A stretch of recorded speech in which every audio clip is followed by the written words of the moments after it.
recording. Stream. Mute. Okay. Good. Stream started. Stream has started. Does this think I'm online? Matt thinks I'm on. Thinks I'm online. Perfect. Okay.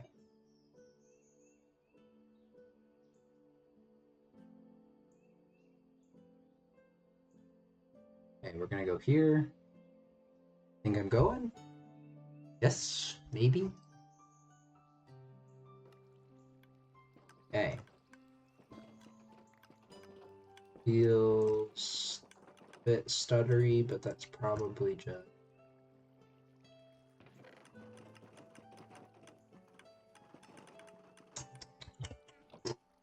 Okay. We're started up.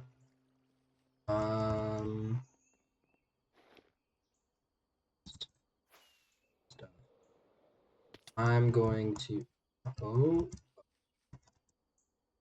A little bit laggy, a little bit weird. Still holding 60 frame. I'm holding 60 frame.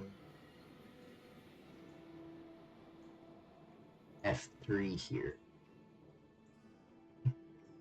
Oh, more than that. I must be dropping random frame. We'll see. Yeah, we're just gonna be continuing on from yesterday, and by we I mean me, because it's me next time. These guys get mad at me? No. Like, no. That's pretty. There we go. Should be mad. Here. What's up? It is me. I am back. It's been a long time. It's been a long time since you watched too. But yeah, I'm back. I'm trying to go every day until I start up school again, and then it'll be less than every day. But I'm gonna try to keep that schedule. I'm at least gonna have like Fridays and Saturdays to like stream again. Like that's after school starts. For right now, it's gonna be like every day, afternoon, evening. It might be. We'll see on Monday. I got date night on Monday with my wife, and doing stuff on Tuesday. So we'll see if I stream that day. It'll probably be like super early in the morning if I do stream. But yeah. Also, if you would let me know, how does audio sound? That would be amazing. You don't have to try to make it every time, but thank you. So I don't remember what all the last you've seen. It's nice and balanced. It's good. I was having some major issues with it the other day. I wasn't playing Minecraft, so that might be why, but I was having some big issues on it. Yeah, I don't know what all the last you saw of this world. Because I believe you did see stuff of this world last time I streamed. I don't think I was streaming my thing. I don't think I was streaming something else the last time I was live. I think it was this world. So I'm not sure what all you've seen. Oh, it was drawing? Yeah, it's been a while. That's loud. Yeah, this world has seen some changes. And it's mostly like me surviving, having a busy schedule, and still wanting to play. So some of those conveniences are I've added a couple of mods that are just like make my life slightly easier while I make stuff. And yeah, so one of those mods is the magnet mod. To add a magnet in, just because I was having so much trouble with like running back and forth trying to collect things, and it was painful. But I added that because I was like, oh, I don't want to deal with this. Or I'm constantly having to run around, pick up blocks. I'll show you in another, like, the kind of type of progress I've had. But that's why I've added that. I also added backpack mod. This is a little bit bigger than I'm thinking I'm going to keep it, but for right now, I'm working out how it feels large.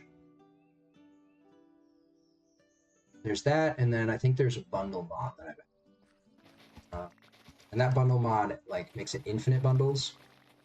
Yeah, it's like a portable chest. And that's kind of the point of it, and I'll show you kind of why.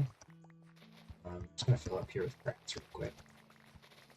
Because I've been trying to clear, and then I got a map.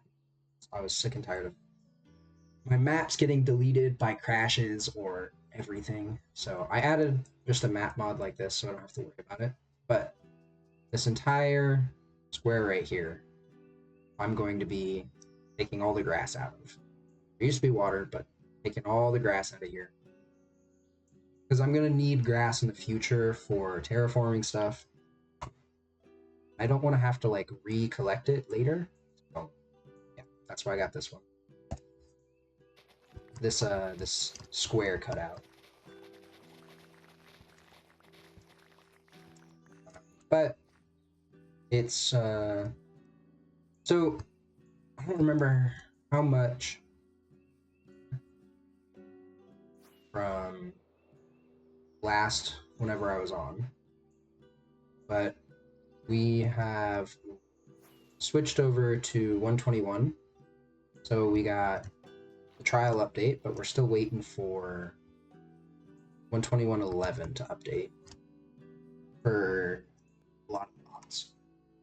It kind of sucks, the drop system, to where, like, you can't update all your mods like every time there's a big update. You have to wait till there's, like, oh, that's a problem. You have to wait till those mods update, and it's like constantly with the drops changing. So this is the board of all the things I plan on building. So in this big square area, not that one, this one. In this square area that we have cut out, I'm going to be putting a... So this map, it works great when it works great, and then it's weird when it doesn't. But in this area, I'm going to be building a giant world tree. Specifically, I'm modeling it after the Biobab tree from Avatar: The Last Airbender. I'm going to need a whole bunch of wood. I'm mostly building it out of oak and mangrove. And then there's all sorts of other things I need to collect for that. I'm still looking into doing Sky's the Limit to make it an even taller tree, because right now I'm at something like 4th scale of what...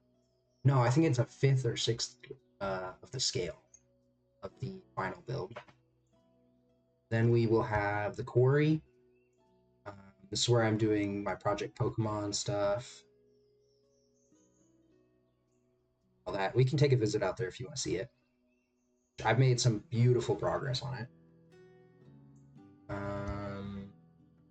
And yeah, that's just for infrastructure. It's going to have like a mountain over it. It's going to be inside of a mountain range. It's going to be like built in, like how I imagine someone would have a quarry within some of the parameters of the book I'm writing, just so I'm like get those visuals in. We can talk about that book too if we want, but this the okay. Valley of Heavenly Hands, that's a future project way in the future. I need to find a location for it, but that's basically going to be like giant stone hands that are left over from a battlefield. Yeah. We'll kind of go over, look at something. In fact, let's head over to the Nether, show kind of the progress that's been. My picking. But I've done a little bit of technology fortification. Junk out. This is, I've not designed some of it, and then I've also designed it. This one I don't think it's my design. but it's minecart drop-off system. So I can stay in the nether and like send items to my big storage system without like leaving the nether. That's this system right here. It'll have stuff in these. In fact, I can send this off. Show it. So minecart goes off, instant teleports, and then it's gonna dump the stuff on the other side of the world, and then it'll come all the way back right there. Although it's been getting stuck recently. Oh, it's fine. Yeah. Okay. This is where kind of the insanity of this area comes to life.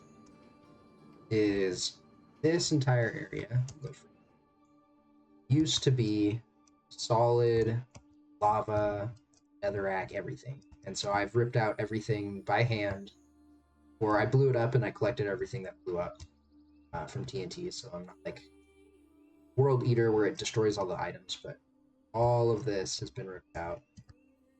All of the lava has been bucketed in this area.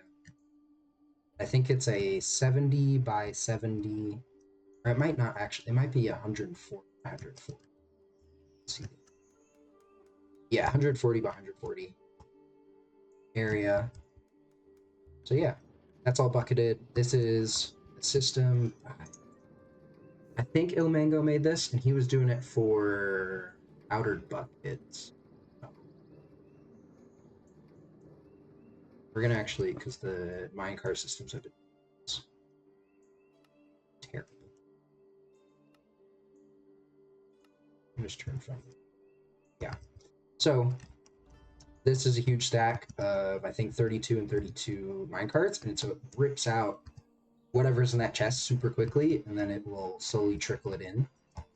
And that just is like a really compact way of doing storage. It might be terrible for lag, so I don't recommend doing that on like a server or anything, but it pulls out items incredibly quickly. And it doesn't pull it into the hopper, it's like based on hopper speed down here, but it's a massive amount of storage right here. So I prefer it over some of the other methods you can do, but it's basically, it's 32, 64 total. Would that be 64 times 5? Whatever that is. How many stacks you can have? 64 times 5 stacks. This whole system is entirely for taking fish, turning it into emeralds, and then taking those emeralds and turning buckets of fish, just so I can dump all the fish back out. I can show it right here. And then dumping those buckets in here. I don't think we need all of it. Just do 16. Yeah, it's an endless life cycle. It's actually kind of an endless death cycle. We'll see here in a second. Cool. Buy up fish, buy up the buckets of fish, fish in here, all of it. Fish go inside of the hopper. And then this is a really smart system. It's not, you can use it for other things other than buckets, although buckets is really where it's like shining. But go ahead and pull the trigger. There's obviously no water in the nether, so the buckets cannot pick up water, so they just dump the fish out. Buckets get collected into this filter right here, and then those get pulled out and distributed into the system right here, which it looks broken. It's not broken. Here. Oh, okay, it's, yeah. Glass, because it doesn't need to be anything else. And then those all just filter down into shulker loaders, which I'm getting some weird hiccups when I'm doing that peek thing where I look inside boxes. I need to figure out what's causing that. That's something recent that started happening. And it might just be number of entities, but there's that whole system. And then this is all just for unloading. So this is for netherrack, this is for buckets. It just goes into loaders. And we got all other different types of loaders. Basically everything you can collect in the nether. So that's this project. This is the progress on it so far. This is my automatic bucket dispenser. So every time you hit the note block, you get exactly... Oh, that wasn't right. It's supposed to be 8. It's supposed to be 2.5 stacks, but I think it doesn't do that because buckets in here. There. Now it should work. I'll show you what I'm thinking about for copper golems. I do think I will use them. I don't think I'm going to use them super extensively because they're not as fast as I really need them to be, but they are better than the alternative for single item storage or non-stackable item storage.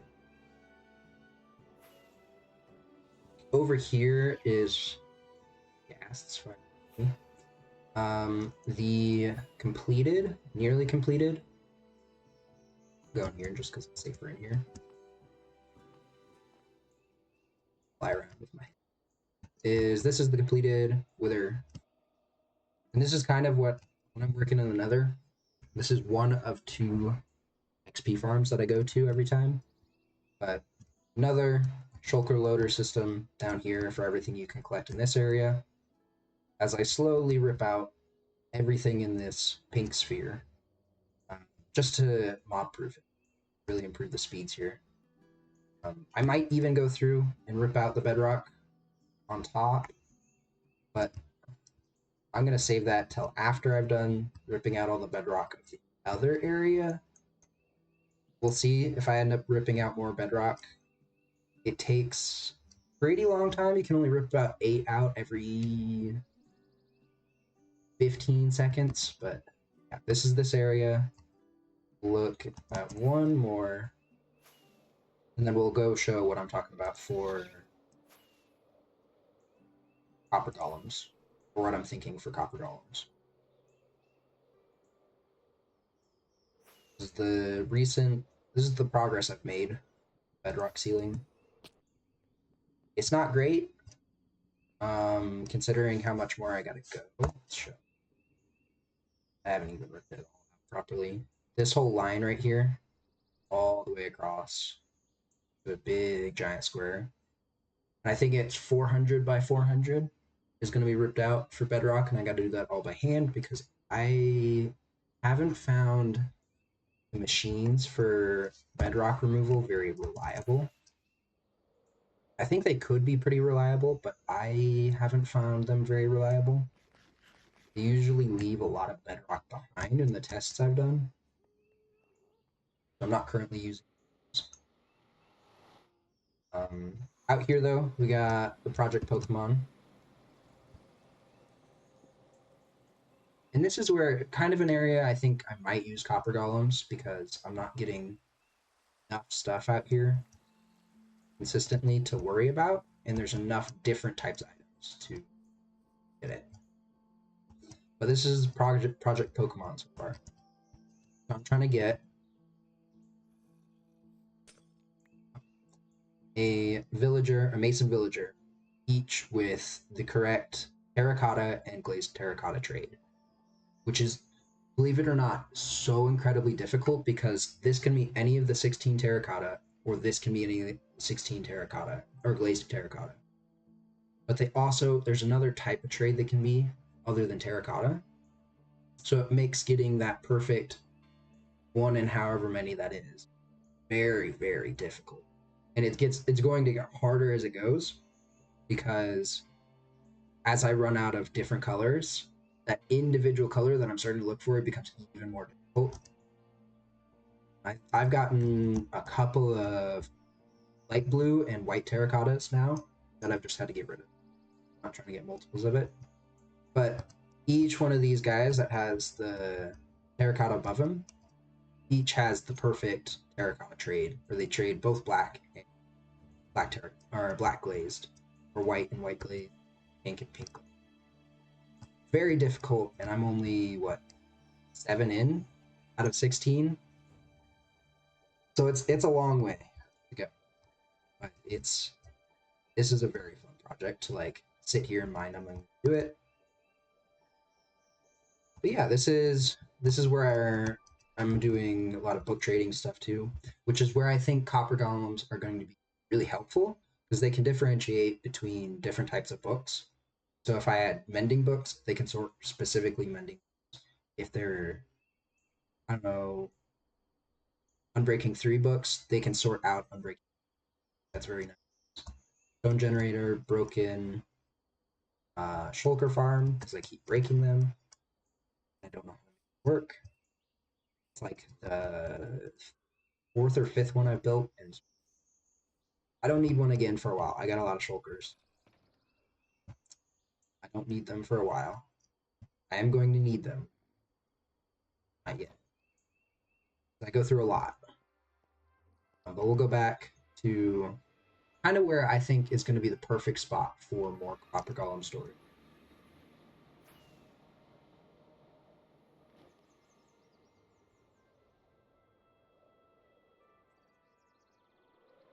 And this all came about from when the Trials update had happened.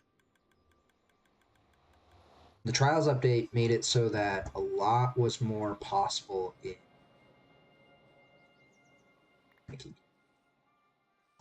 in super flat. So we didn't have scaffolding before, which is what made that shulker farm possible. And then we didn't have snow before, and there was a couple other items that we get these. We were actually able to get sherds for the first time. Keys, obviously. Bamboo stuff, because we don't have bamboo in super flat, so bamboo signs, bamboo blocks, links are actually obtainable now, which is crazy. Copper was obtainable before, but it was kind of a pain because you needed to create zombie reinforcement farm, and then you had to drown those zombies, and then you had to kill the drowns, and you had a certain amount of chance.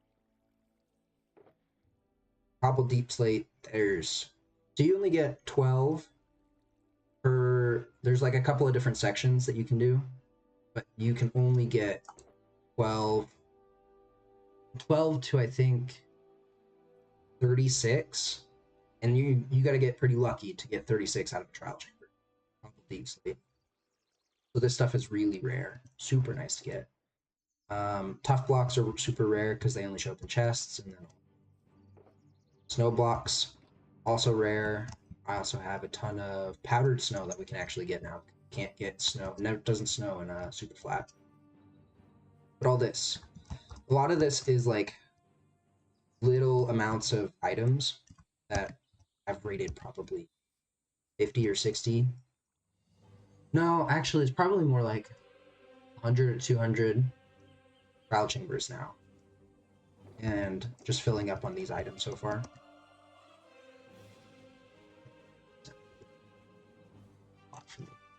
It's good, but loud music. But yeah, this is all going to be super helpful or it's going to be super helpful to have those copper golems. No, I don't have a bamboo farm because you can't actually get bamboo itself, believe it or not, which is really sad because yeah, bamboo would be amazing to have because it's like infinite wood. You don't have to really worry about wood after that. But yeah, single item storage I tried to do, didn't go well. I had it with these guys.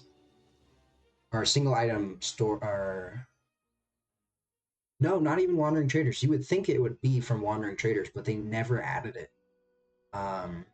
You can, the only way I know of to get it would be, so there's an old, and I would have to do some really really heavy update suppression stuff to make this work. This was actually my original plan for getting snow too, like snow blocks, is that update suppression can allow you to change the item ID of a block, and I don't know if I can show it because it's really in the code. But basically, you'd set up this whole item suppression system. It's pretty hard to do. It was pretty technical back in the day, but there's not a whole big reason to do it anymore because it's kind of broken and you have to sit in really old versions to let it happen. But basically, you'd put down a block and then you'd cause an update to happen in that chunk. You'd reset the chunk, and then the chunk would then transform this block into, say, like a beacon or a command block. And that was my plan to get snow, is to build it in the correct location, get everything working for it, and then change it. That's the only real way of legitimately getting bamboo right now in super flat. Everything else you just have to like find it. So the bamboo blocks and stuff, you just gotta find this from trial chamber chests, or this you have to find from loot chests. So it's not great. This is like the only source I get, and so it's just I got to be kind of precious with this. So never making chests or anything else. There's another way to get bamboo in. Yeah, now I can get it, but snow was actually not obtainable before because you couldn't get snow layers because I don't know. There must have been some old version in Bedrock where plains biomes would have it snow at world height, and that was never true here. Java. A lot of people used to like say, "Oh, why don't you build up to world height or anything like that?" It's like, no, it doesn't work like that. Trust me, I've tried it. These. Yeah, no, it's now you can collect infinite snow as much as you want. Before you could not, but you really just needed 2 snow blocks from the trial chambers, and then you were good to go. But yeah, that's kind of the big amount of progress. Is I've been removing a lot of material from the Nether. That's what I've really been working on. This whole thing was just so I could get, I think, 18 stacks of scaffolding from the trial chambers. Is that whole system was built entirely to sort out all the other garbage that I would collect, bring it over here. I don't think I have much left in storage. I got a couple of excess, but it's, yeah, there's a lot here. That is a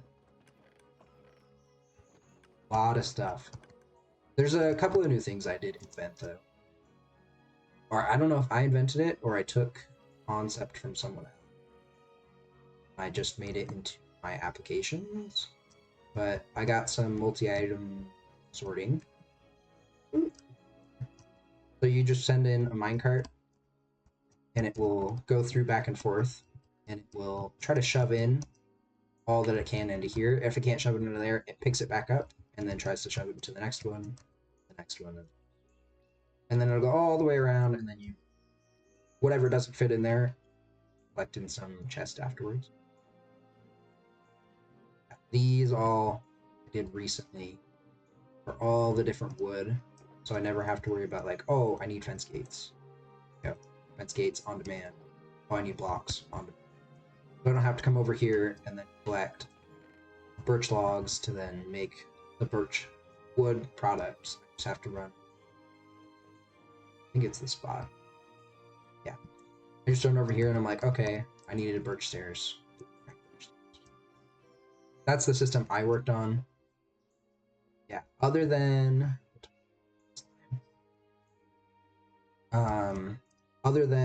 that whole system and clearing out the nether and stuff, only other project I've been working on, this one right here. Slowly. I mean slowly because it takes forever because I built a dirt farm, but pretty slow still. Also just tedious to build this all out. But I'm slowly, each ring is 50% larger than the last one. Slowly putting out more. All the way out here. I to see. There we go. Slowly putting out more and more rings as I go. Until I get to, I think, -50 or something like that. So I got like 6 more layers, but The layers now are so large that like it's almost impossible to like sit down and build it in one day. Like I was doing with some of the earlier rings. It's like taking 2-3 weeks to build out each individual layer now, all the way out to where that blue ring is for each one. So it's a big project. Eventually I'll finish it, but it looks we're getting pretty close to the point where if I stand out all the way at the edge, this layer, you can't see the inside anymore. Like it's too far to render. I obviously have like other rings and stuff, but that's from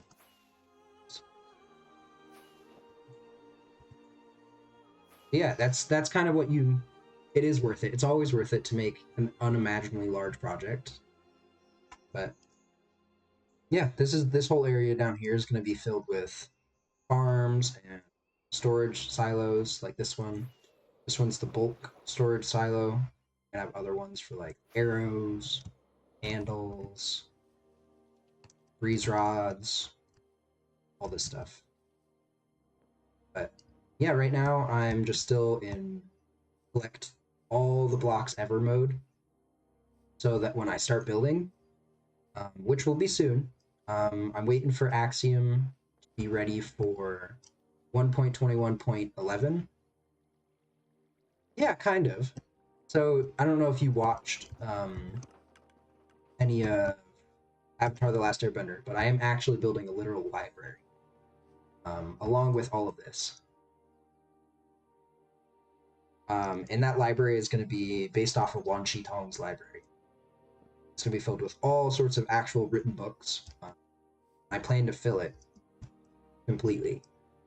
And that's kind of that's part of why I would like to be streaming more and get like people interested in what I'm doing so that I can actually fill that library with stuff that they write as well as stuff that I write and other people write and just make an actual if you want to go in and read stuff, you can have a library.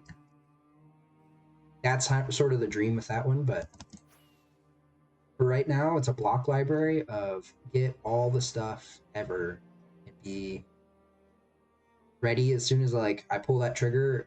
Once I have all of the designs ready, Axiom, ready to terraform and everything and start building things that I can just go down into the storage silo, grab all the blocks, and just start building. That's sort of been the goal for the past several years with this project is just collect and prepare everything to start building. And maybe I've been waiting for too long, but at the same time, a lot of what this world is my way of practicing catharsis and just chilling out, collecting blocks like this whenever I get a couple hours or an hour or two. Like in an hour, fill 4 shulkers of I'm filling way more than 4 in it. Fill 4 shulkers of grass. Or get a couple shulkers of stone. Or a couple shulkers of cobblestone. Because I don't really AFK much. I'll AFK for like shulker boxes. Because I just need so many shulker boxes. But for like all other resources, I'll sit there and I'll collect it manually. Build a farm that works just enough, like, while I'm there to get the resources I need. Or make it a fun farm where I don't really have to AFK for it. But yeah, slow but steady, but we're gonna get there eventually. Yeah, I think I still have over here. I still have the old animal farm of all of the followers. I don't think I have the new followers, but I think I have.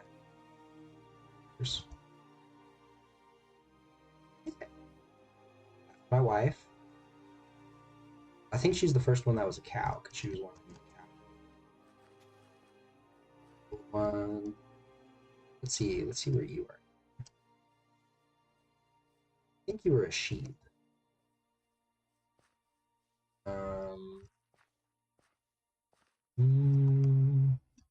Let's see. Nope, nope, nope, nope, nope, nope. Ooh, were you a pig? I don't remember. I don't.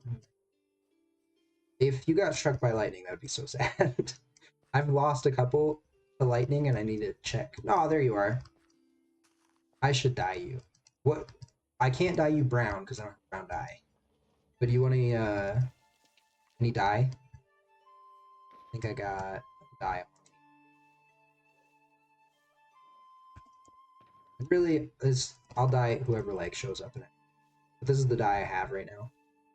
Any color? Hmm. I only got one orange right now. Think orange. Gotta find you again. Here you are.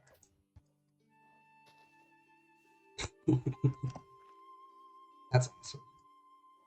Yeah, for the other people that come on, stream and watch, I'll ask them if they want a different color. There's a couple sheep left though. Until I got this whole pen filled. Yep. But yeah, no.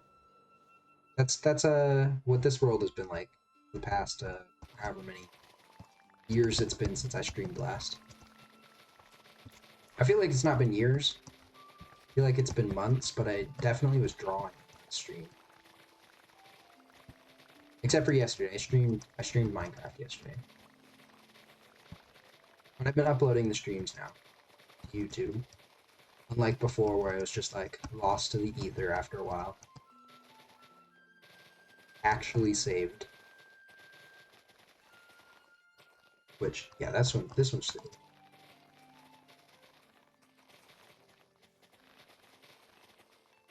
But yeah, what have you been up to since last time? Hopefully you're doing well.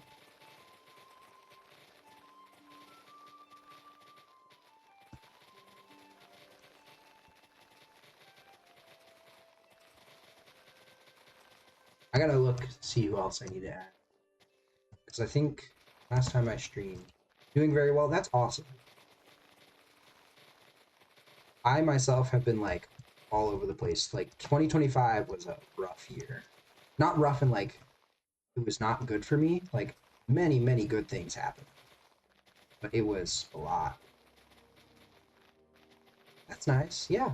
You got to get in some of the relaxation time, playing some games every once in a while. That's something I didn't get much of last year. Oh, what's up? I don't know who else is in there. I might need to, let's see. Oh, I blocked a bot.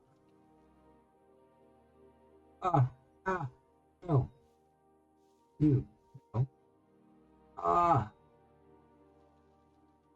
I'm just kidding. Okay.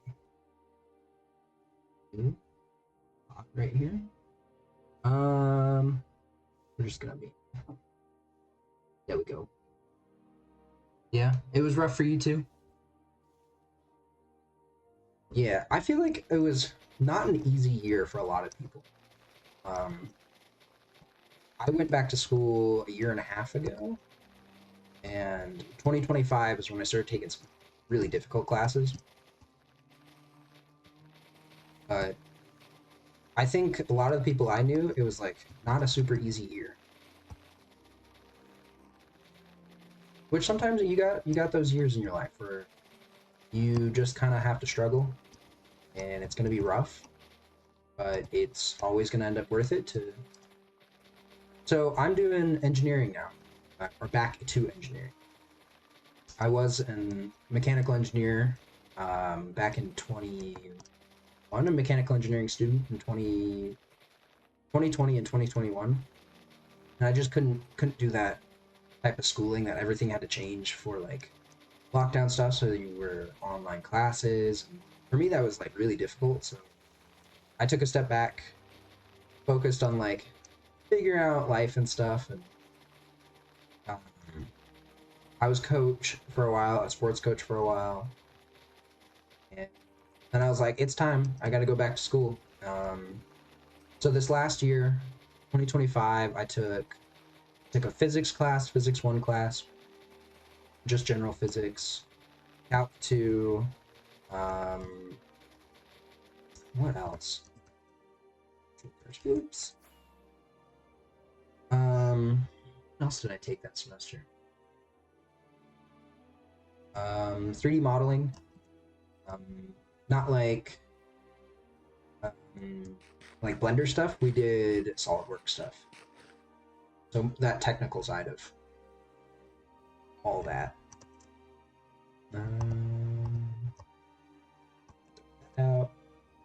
Yeah, it is. It's pretty cool stuff. It's some of it's easier than other stuff. I'll say. SolidWorks stuff super easy, super fun.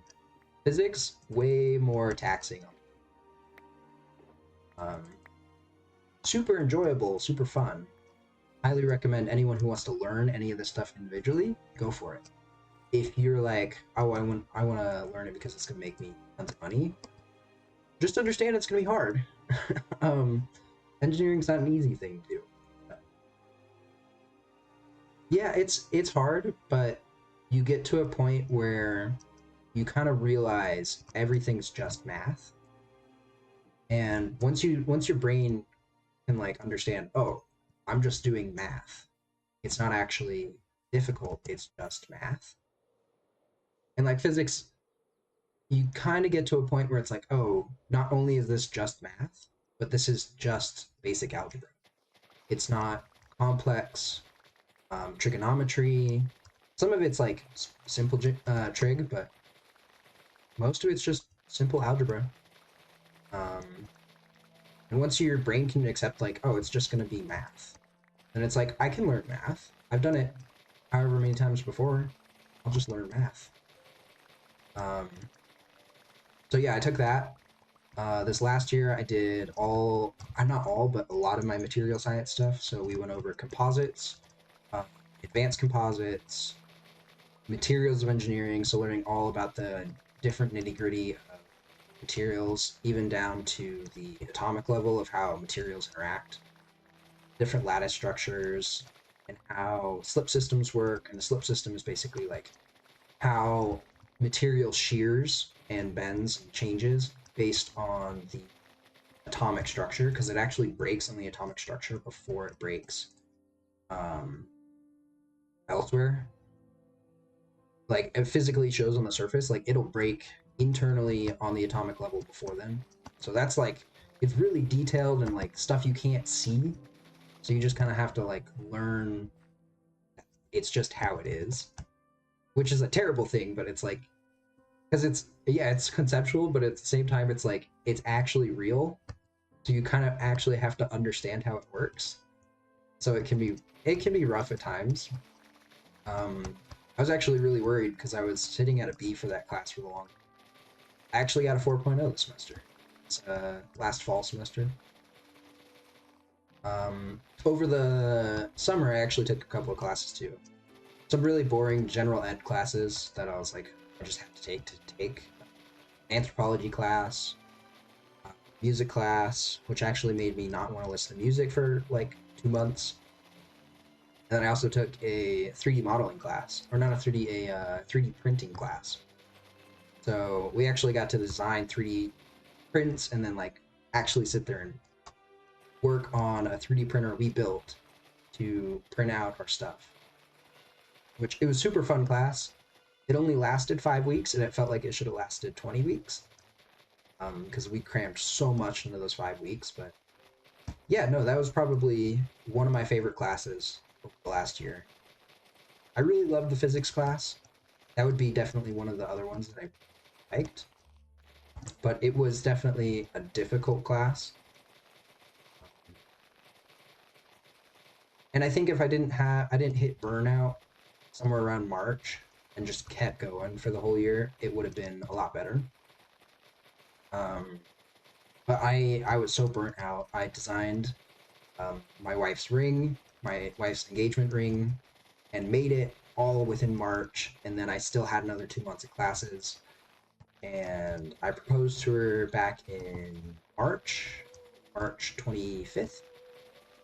Then we just got married a couple months ago on October 10th. That was amazing, but it added a lot to the year of like, oh my gosh, so much is going on. Yeah, no, thank you. It was a good time. We had a very small wedding. Very small compared to what like people traditionally do for weddings. I think it wasn't necessarily like a tiny wedding, but it was definitely a smaller wedding. Yeah, just a couple of friends, a lot of family. Yeah, no, it was really good. We went up to the mountains, over by a lake, gorgeous. Thought it was gonna storm, and then like right as our ceremony, like we started doing our vows and everything, the sky opened up and it was just like beautiful sunshine. It was amazing. And I'm definitely going to make a I'm gonna animate a video of the process of making the ring and then kind of the story of the wedding. Because I think, and what I've kind of discovered as I was doing my YouTube videos is they're not really meant for like a lot of people to be like, oh, I'm gonna make myself famous with these videos, which I'm not, which I don't really care about. But these videos are like, these are gonna be something nice of like something to show my children in the future of like, oh, Dad, how did you meet Mom, and then like show them that, or like, oh, what was your wedding like, and then be like, oh, it was like this, and like actually have the video of like an animation showing what it was like and like the process of like how I made the ring and all of this. So that's kind of where I've like pivoted with my YouTube videos, at least mentally. They haven't so much been that way because it's been like a year since I published the last one because I didn't have any time last year to make videos. Um, Although I've started two. Oh, prepare again. Yeah, no, that's kind of the goal now with the what I'm doing with YouTube. Streaming, I think, is going to be more of that. Just doing stuff and having fun with people watching. Yeah, we'll see. It's a it's actually a more recent thing with the YouTube. I think I've only been on the platform for I want to say 2 years now. Probably close to like yeah, I think 2 years now. But if you ever want to look at it or look at any of that stuff, I think I have them linked in my Twitch bio.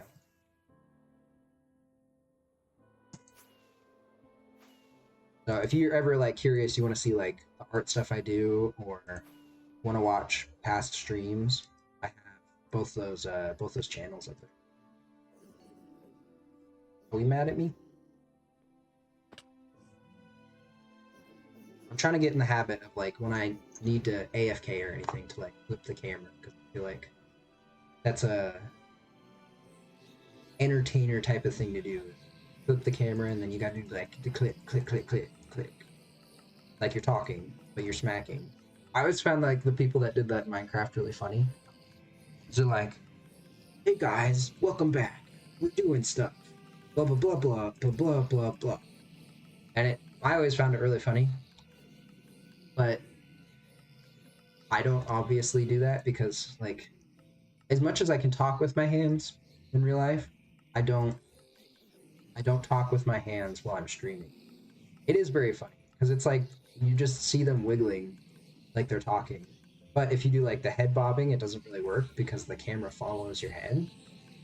Um, I wish there was a way to do it with like free, like you free cam and then you could move your body.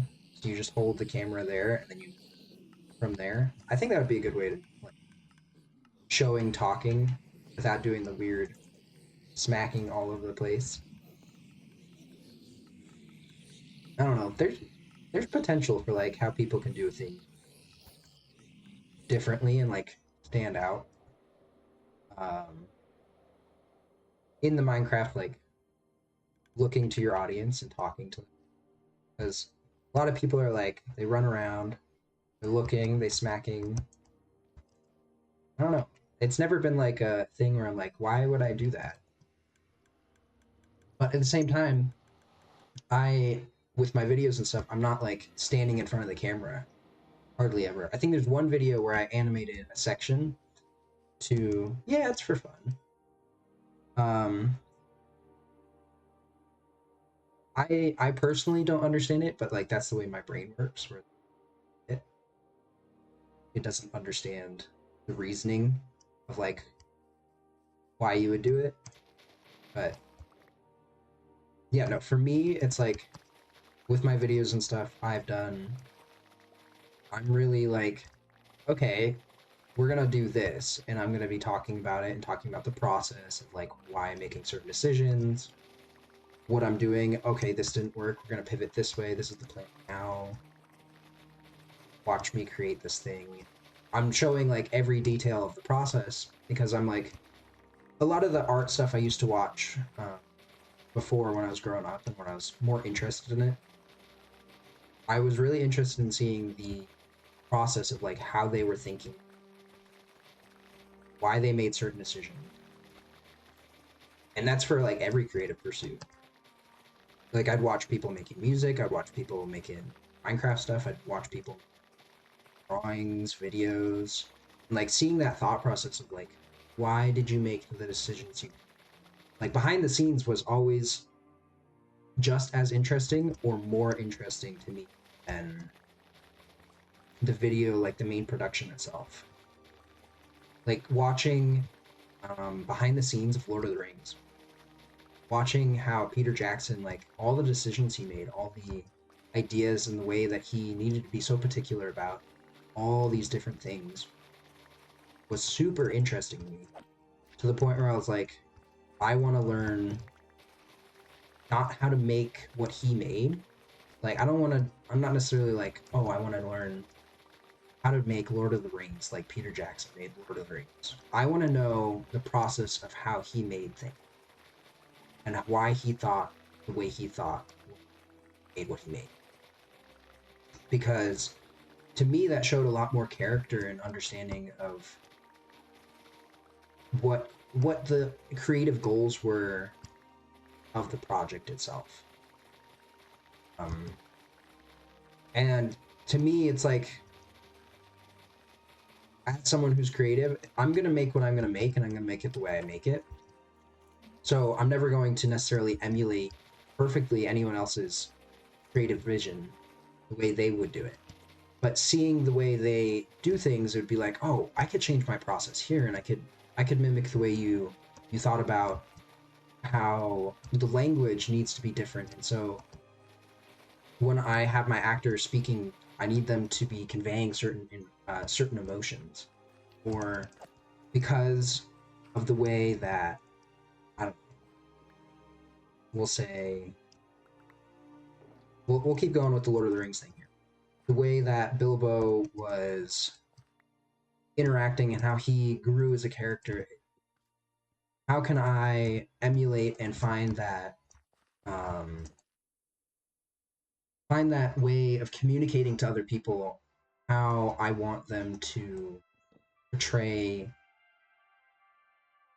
the different aspects that I'm having them included in. So with this project, I definitely want to include other people in it eventually, and I want their input, and I want their ideas, and I want their contributions to this project.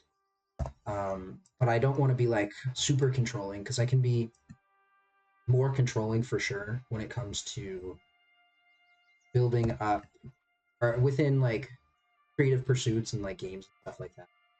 So I want to look at like those great directors like Peter Jackson, someone else, I don't know, directors, but looking at other directors and being like, how did they communicate, and look at how do I get my actors to execute not only on my vision, but make sure their input and their touch on things is included, and show that it's valued, and that their contributions improve upon the final project in a way that I couldn't do it.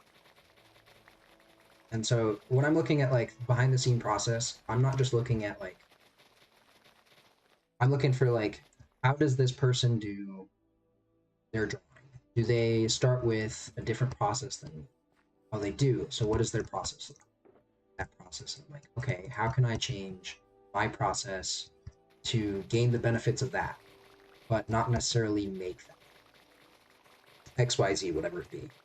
Because everyone's different and everyone has different ideas on how to do things. And so to me, that's super interesting.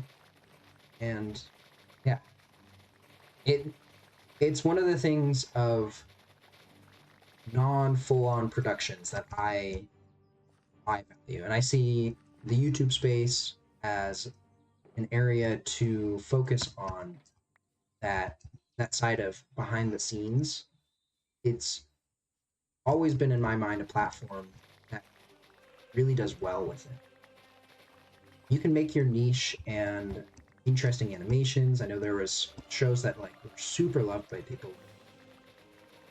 Has Been Hotel, that was one YouTube made on YouTube that like people really. There's also been other stuff from like Adult Swim that was made on YouTube that it's beautiful stuff. There's recent ones. What was it? Murder bots, like from Glitch Studio. They've been making wonderful stuff on YouTube for years, and I really love seeing uh, the behind the scenes of whenever they release that type of stuff. It's amazing to see that process. As much as like those shows are amazing, I really love seeing the behind the scenes process of things. I'm rambling, so if there's like a different topic you want to hear about or talk about, let me know.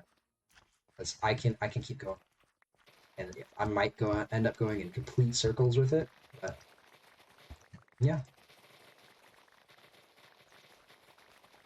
some of those animation stuff is actually what got me into wanting to learn animation as well. Um, One of the creators in that animation space, and I don't think he necessarily does um, like shows and stuff. I know he's done like some shorts and stuff in the past, but I think it's Rubber Ross. I think he kind of inspired me to go like out of my way to learn how to animate and not necessarily make kind of stuff he made, but it was inspiring to see him collaborate with so many different people to create animations. And they're just animations for like the fun of creating an animated. And that's part of why I was like, oh, I really want to get into animation. And so I started learning animation. I got Clip Studio Pro, and it's been super fun to like experiment and practice with that. Um, I did practice animation, just kind of get the ropes of it and understand it. And I've not practiced nearly enough to like say, oh, or I'm good at animation. But it's something that I keep. CapCut, yeah, CapCut is. I used to use CapCut. I actually switched over to DaVinci Resolve for both animation, or not animation, but like video editing. I know you can animate in there, and I would be curious to try it. There's some stuff that I've seen throughout the years that I'm like, I kind of want to reanimate something. Like me and my wife were watching Anastasia. I don't remember who made Anastasia, but we were watching Anastasia the other day, and I'm like, they used a lot of 3D models for these really complex objects, and I'm like, that's a really good use of 3D models because it just wasn't executed super well. The compositing of it was kind of janky, and I never realized how bad it was. Like, this is one of my favorite princess movies, but I never realized how bad the animation was on those little sections. I'm like, oh, it would be really fun to go through and practice the animation and stuff on those, and like recomposite it. kind of make it smoother and make it feel more natural. Because 3D models mixed with 2D animation can actually work really, really well. I know Treasure Planet did it immaculately. Um, what is the captain's name from that show? It is something. I don't remember. Um, whatever his name was, it's gonna come back to me later. It didn't.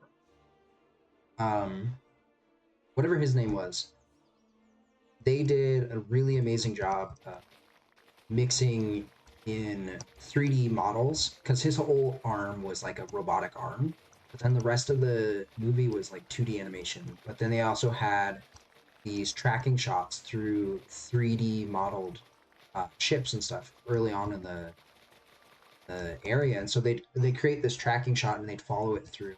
And they did a similar thing in Tarzan with the sequence of Tarzan. He was like sliding on these giant vines and stuff, and there was a lot of 3D models where like they just ran a camera through it of this giant 3D model, and it creates a really cool effect because you can manipulate the world and like create this actual environment to then let the animators sort of play in. And it's really, really expensive to do that type of animation. That's why we don't really see it much. I think the most recent that I know of that where they did that was in Attack on Titan with, I don't know, I don't want to spoil it too much if you like are like wanting to watch it and you haven't yet, or read it and you haven't yet. But one of the characters was running through this sort of European city as he was chasing someone else, and he's using the ODM gear, and they get all these amazing start. Okay, starting. It's not in season 4; it's in season 3 that I'm talking about. So I won't be spoiling anything because I haven't watched season 4 either. I've read what happens in season 4, and it's I think is probably is okay. I'm gonna finish what I'm saying, and I'm gonna talk about Attack on Titan. I I love what he did writing, which not everyone did, but I really love what he did. Even with the ending that he originally wrote, feeling a little rushed, which it was a little rushed, but at the same time, he got in there what he wanted. But in that season 3 scene, Levi was chasing his uncle, which I forget the name of, through that city, and they actually had the 3D model of the city that they were running through. And so the animators were actually able to just animate. Oh, is Kenny? Yeah, yeah. They were able to animate Levi going through the city chasing Kenny, and it exemplified the what could be done with 3D models in 2D animation, where like animating that whole area in 2D would have been so much work. It would have taken so long, especially with the quality of what they were going for. And it's not like there's other studios that would have been like, no, we're doing it 2D because they are known for it, and that's what their animators are really good at and they really love doing. But there's like other studios that are like, we got to get this out there as soon as possible because we got deadlines, we got other shows we're working on. It's that.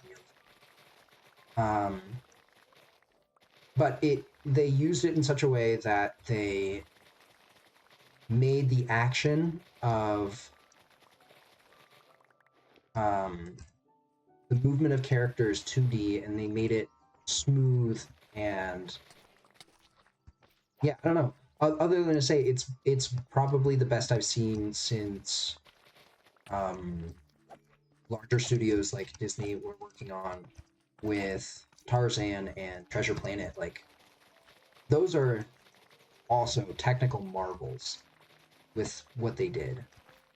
A lot of the early animation stuff is amazing because of like when you understand what they were working with, like Toy Story, the early Toy Story stuff, they were like animating with programs. They weren't animating with like the ease of use and everything that we have nowadays. So that stuff is like amazing in its own right for the grit of the animators at the time, just working to create something that they love to make and they thought other people would love. But Attack on Titan, I won't spoil season 4 or like the rest of it for you. However, I will say this: Attack on Titan is one of the best forms of fictional writing in the 21st century. I would put it in the same tier as, so there's great writers. You think of people like Brandon Sanderson, great writer. C.S. Lewis, great writer. Who wrote the Peter Jackson stuff? Whoever, I forget who wrote that. Good writer, really good writer. There's people out there that are considered good writers that I find actual horrendous writers. That's more so opinion than like they are horrible or they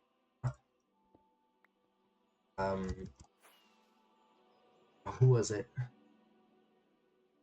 Who wrote Harry Potter? Whoever wrote Harry Potter, I forget who wrote it.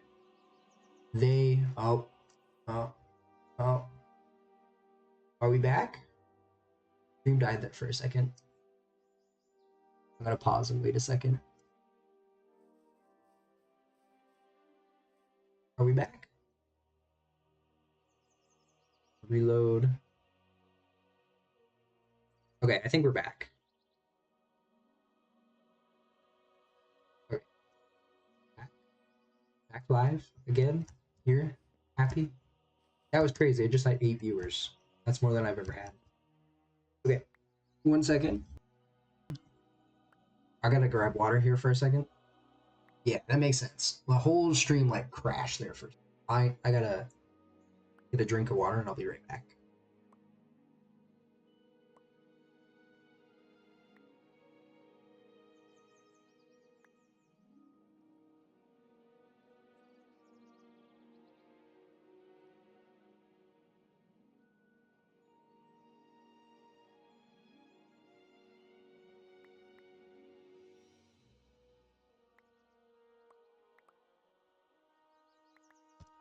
Okie dokie, I'm back. Okay. My throat was like, I was right on the verge of like having a coughing fit from a dry throat. So I'm back now. But yeah, so there's some really good writers out there. And then there's like subpar writers. Or not subpar, and then there's like there are subpar writers, there's a lot of subpar writers. I don't read a lot of their books, gotta be honest. There's a lot of good things, but I would say some of the ones that I've read recently that I'm like, that's a decent writer. It's not like blow you out of the water writer, but they're still like really good. Is Steinbeck. I think his name's John Steinbeck. He wrote East of Eden. It was one of the ones I read last year, and it's a good book. He's a good writer. I wouldn't say he is the best writer out there. I would say there's a lot of people better at writing than him, but I think he stands out because he was very detailed in his writing. He was very focused on what his message was. And even if his message didn't hit perfectly, it was a good story. Oh, that's so weird. Okay, so I've been having this issue with streams recently that like at the hour mark, it's off topic, right around the first hour mark, my stream like cuts out every time, and then it comes back. Really weird, and I'm not really sure why it does it, but yeah, that's been happening. So if that it keeps happening, I gotta figure it out. But I gotta repair my stuff. So back as I was saying with Attack on Titan, there's a lot of manga out there, and I mean a lot. Everyone knows that. There's a lot of writers. There's a lot of good writers, and there's not a lot of okay writers. Um, so an example of someone who did writing that was like an amazing, legendary, no one's really gonna top them. They sit sort of in their own tier of good at writing. And one of those people I think is J.R.R. Tolkien. Some people are like, "Oh, I don't like his work. It's stupid. It's but this, that, the other thing." I get what they're saying. I see where they're coming from with it. I don't agree with them, but I don't need to agree with them because I find Tolkien's work some of the most inspired. Oh my gosh,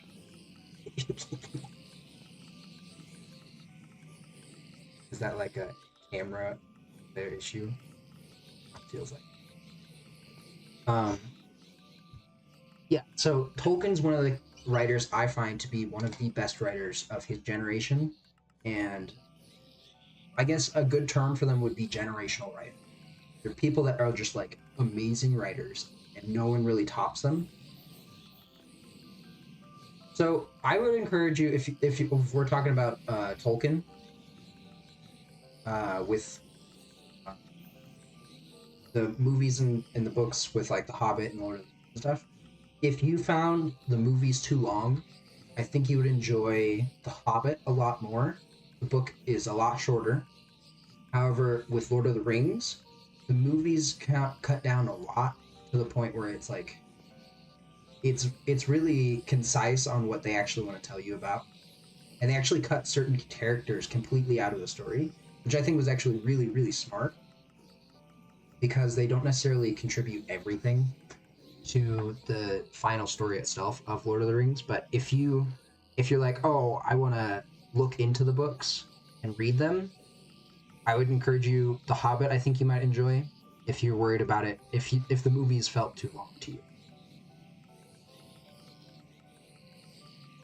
but if the movies felt long for Lord of the Rings, the books are longer. And for me, that's a good thing because I find it really good writing, and I like long books and stuff like that. But I get it's not for everyone. But Tolkien, I think, is one of the best writers out there. He, yeah, yeah. Um, so I think Tolkien is one of the best writers out there. And then if we're talking modern age best writers out there, there's a couple. And I think Brandon Sanderson has the potential to be one of the best writers out there. Like of all writers ever, he has the potential of being one of the best ones. But he's weird. He's weird in a way I can't really describe. It's just he's off-putting in a certain way. It's like I don't know about you, but is by far this is Secrets of the Immortal. Is that by Nicholas Flamel? Oh, the immortal Nicholas Flamel. Okay, I'll have to look that up. Yeah, I've been trying to figure out what I'm gonna read this year. Yeah, the character. Yeah, I gotta figure out what I'm reading this year. Um, 6 books. Yeah, I'm definitely rereading Journey to the West. I don't remember. I don't. It's a 14th century book. Um, Classic Chinese literature. I love it. It's one of my favorite. Like, if you want to understand um, a lot of reading, like, not necessarily reading, but if you want to understand a lot of writing tropes and Eastern philosophy stuff in literary spaces, Journey to the West is by far my highest recommendation for it because so much is inspired by it, similar to how much is inspired by the Iliad, the Odyssey, Beowulf in the West. Like those big ideas of kind of what defines a hero in the Western concept is really defined within um, Beowulf. And it's like one of these upstanding people and it's really hard to like fully describe because it's changed so much throughout the years. But that classic idea of a hero is really shown originally, I guess, would be the best way to say it, in Beowulf. And that one's not very long. But if you want to understand Western literature, you got to read the Odyssey, you got to look into the Iliad, you got to look into, which, like, the Iliad, I don't remember. I got to remember. It's been a long time since I've looked into that. But there's that. Then, if you want to understand Eastern literature, you really got to read Journey to the West. One of the three that I'm going to read this year are Romance of the Three Kingdoms. What is the other one called? Secrets of the Red Room or something like that. And then something of the March. I'll look at it if you want, I'll look at it a second. Let's get to a good spot where I'm not going to die.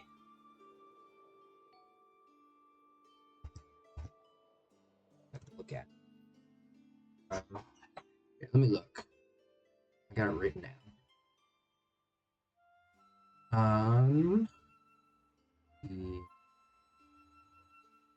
Oh, not that.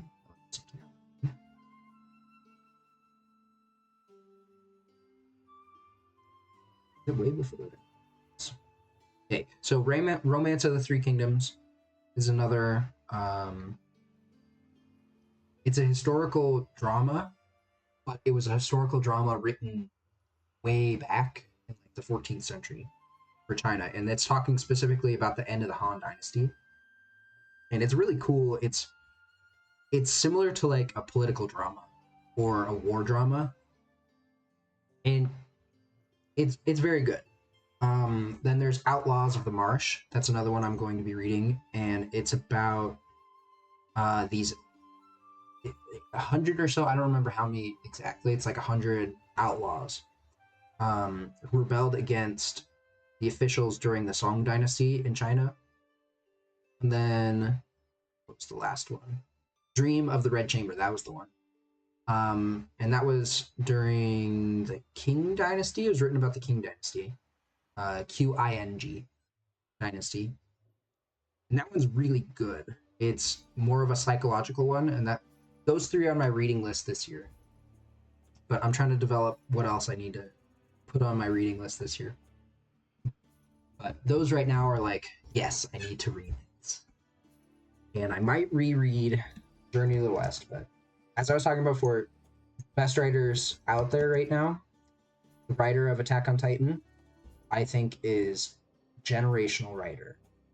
His writing of Attack on Titan is so good that it's really hard for me to tell what was planned and what was like ad-libbed, like he just put in there as he was writing.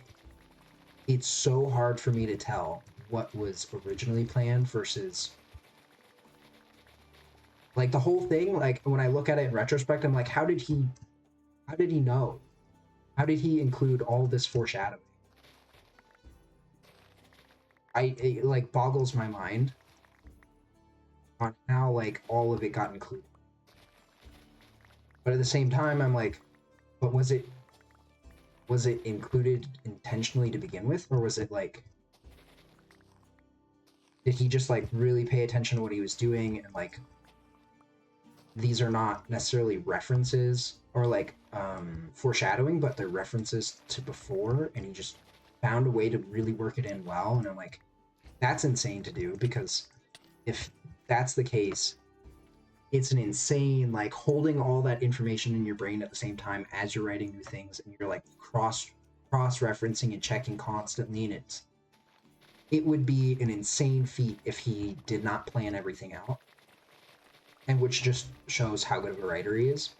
Or he did plan everything out, and it just shows how much foresight he had in it, and how carefully and detailed he was in writing.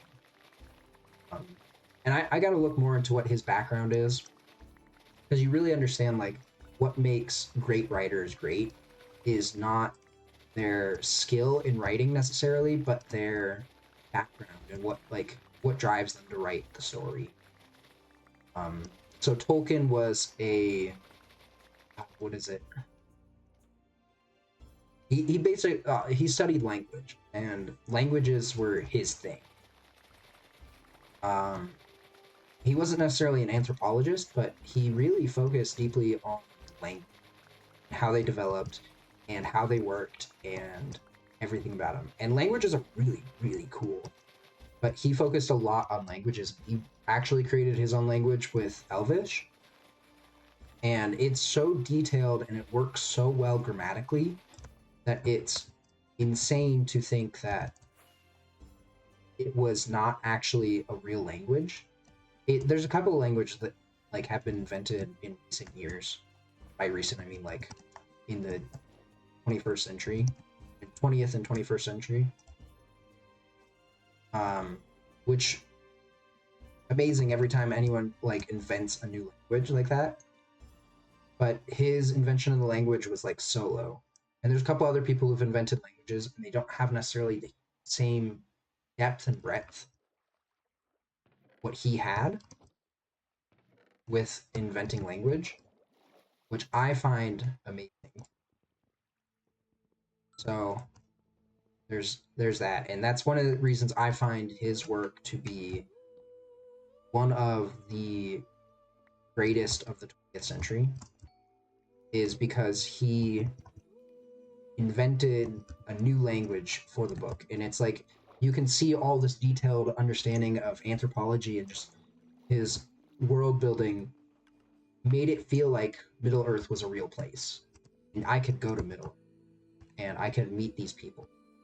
And all that detail is like I love it. Yeah. So that's one of the reasons I find him to be one of the best writers out there, is because he has all of that innate understanding and detail that you don't necessarily get in every other work that you'll see from other people. Like Brandon Sanderson, he has a very expansive world. He has a very expansive list of characters. Game of Thrones, amazing, amazing work of literature. But I don't think it necessarily has that same detailed charm that is its passion. Like the creation of those were passionate, but they weren't obsessive in the same way. And I find Attack on Titan to be one of those works of literature that was written with a certain level of obsession. That it had to be the way that it had to be, because that's how it had to be. And like that's a bunch of mumbo jumbo, but like there's a certain level of artistry where it's your creation has to exist in a certain way because it has to exist in a certain way. And you're compelled to do it, and it's beyond what you're able to describe in work, beyond what you're able to describe, period. And I find his work to be with Attack on Titan to be one of those forms of literature that is beyond what someone who is passionate about writing, passionate about their creation would make. He had to have had some sort of almost divine inspiration to make. And I'm not saying he did have divine inspiration to make it, but I gotta look into his background of things because I'd be super curious. So one of the other writers I think out right now that is one of the people who has the highest potential, and I will say the highest potential because he's not finished with his work, is Oda with One Piece. I find because he's a historian first and a writer second. And you can tell that in his work because of how his work mimics a lot of history. Specifically, a lot of the politics that happen mimic a lot of what his understanding of political history was for different areas and different locations. And you can see it in many of the different arcs of where it relates to history, how it relates to politics. And it's not, I'm not necessarily saying modern politics, but I'm saying like it mimics certain areas of certain politics, and you can see it throughout the whole writing. And that's one of the reasons I think he has the potential to be one of the greatest writers of our generation. Even though he's like 2 generations behind me, I think because he's like in his 50s. I think he's Gen X.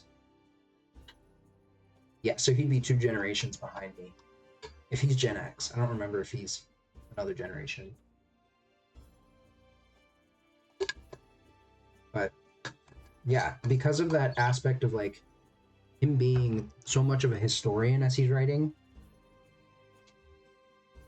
Oh, no worries, no worries. Go to bed. Don't stay up and watch and listen. Definitely go to bed. If you're curious, I'll keep talking about this. Yeah, go ahead and check out the VOD later. I'll have that all uploaded probably, but by the time you wake up, it'll all be uploaded and ready. So, yeah, enjoy. Go sleep. It was great seeing you again too. Anyways, though, yeah, bye. Stop yelling because you're trying to sleep. um. Anyways, though. Yeah, of course. It's been great. I will. And you sleep well. Or sleep, or do whatever, not sleep. That's up to you. I won't tell you what to do. Bye. I will keep talking about writing and stuff, because like, and that's kind of what happened for me in 2025. Is I wasn't able to really watch a lot of stuff, but I was able to read a little bit. And I say a little bit, like I read 2 books. I didn't read a lot. I wish I did, but I didn't. Well, no, I read a little. I might have read 3 books. Maybe. I don't remember what the 3rd book was, because I read East of Eden, and I really like East of Eden. East of Eden is... It's almost like an anthology where it's like a bunch of different disconnected stories. But at the same time, it's not. Which is weird at times while reading. Because it's like, you don't really feel like you know who the main character is, because it jumps around a little bit, but at the same time you like follow one person's life. So it was a good book. I really liked it, but the other one I read was The Silmarillion by Tolkien, and it's really good. I don't know how many people in like who have been watching whatever have really experienced like read the Bible or any portion of the Torah, which is those first 5 books of the Bible. But the Silmarillion really reminds me a lot of the Torah, and how it goes over so many people's lives and all this history, all of these types of laws and everything that gets set up in the world, and the creation and everything like that. It feels a lot like reading the Torah, which is, I admittedly, not the most fun section of the Bible to read. After the Torah, when you get to like Judges and you get to Kings, way more fun. At least for the Old Testament, that's way more fun. Then you get to the prophets and everything, and that's a lot of fun. But the Torah, specifically in like Deuteronomy, Numbers, Leviticus, it is not the most interesting section of the Bible. A lot of law, a lot of telling who was born from who and the lineages of things, and it's not the most interesting thing. So, that said, the Silmarillion, as much as it mimics that, is still a really fun read for me. it was like a long read because like I just don't have the stamina to sit there the entire time with that level of like this person's dad and this person is this person's son and then this person here, well, they married this person and this caused a political conflict and this political conflict resulted in this happening and then this happened and then kinslaying happened, this happened and then this happened.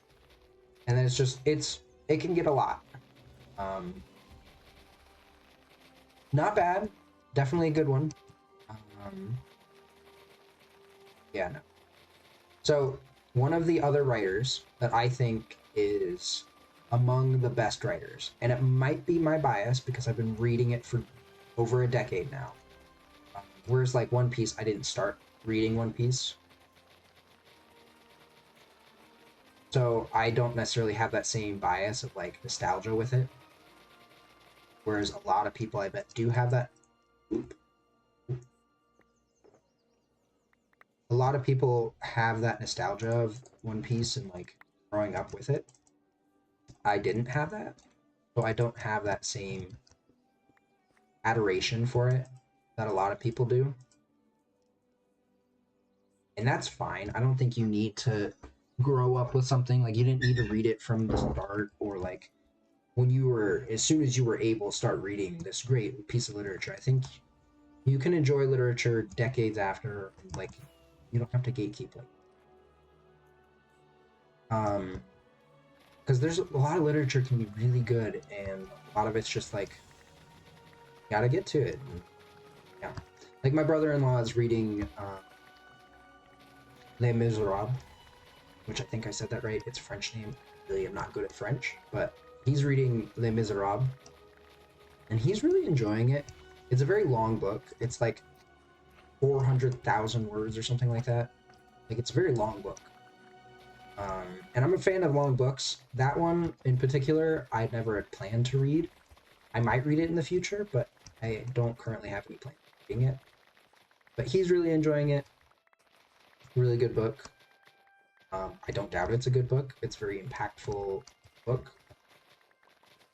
I don't like, when I think of French literature, I think of the only connection to French literature I have, which is not even literature, and it's Tale of Two Cities, which I think and I associate with the initial conception of death being a reaper.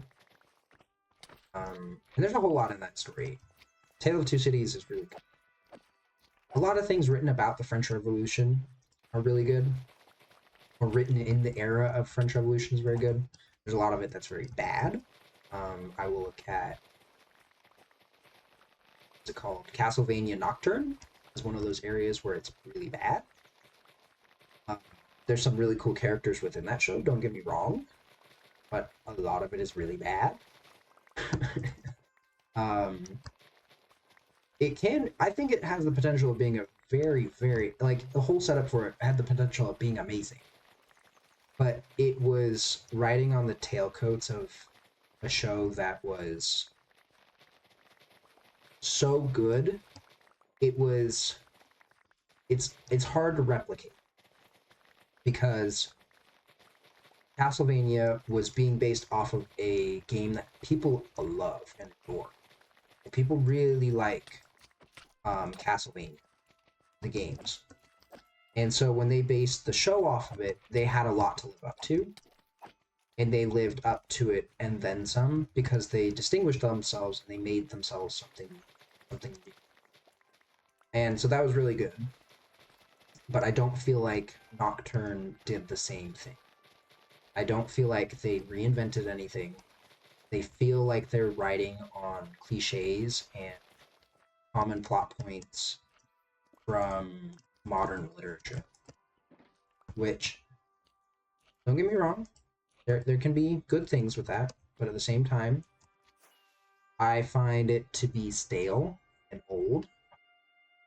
Maybe you don't, but to me, it doesn't feel new and cool and amazing and all these things, XYZs. But that's me. If you disagree, you disagree. Um, Yeah, no, I find it find it good. I should probably change my stream. Um, we'll go up here and we'll change it a little.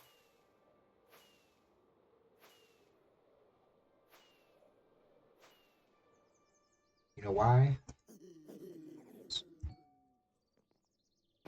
I want to. Let's change the stream title. Info. We're gonna say. I'm gonna call it. Can I say you heard? Probably. We're gonna go. We're gonna say.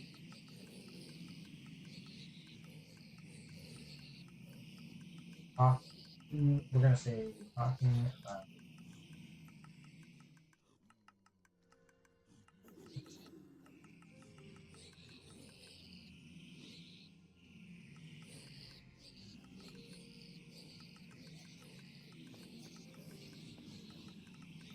Change the title. There we go. Okay. Shovel is repaired. Throat is rotating. And I gotta drink some water. But what was I talking about? So, talking about literature stuff. Um, hmm. I was about to get to talking about one of my other favorite, visual novels. You could call it. It's a actually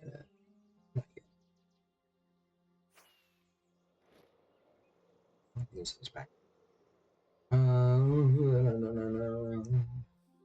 So my favorite, and I think they are one of the best writers out there, is SIU, or Slave in Utero.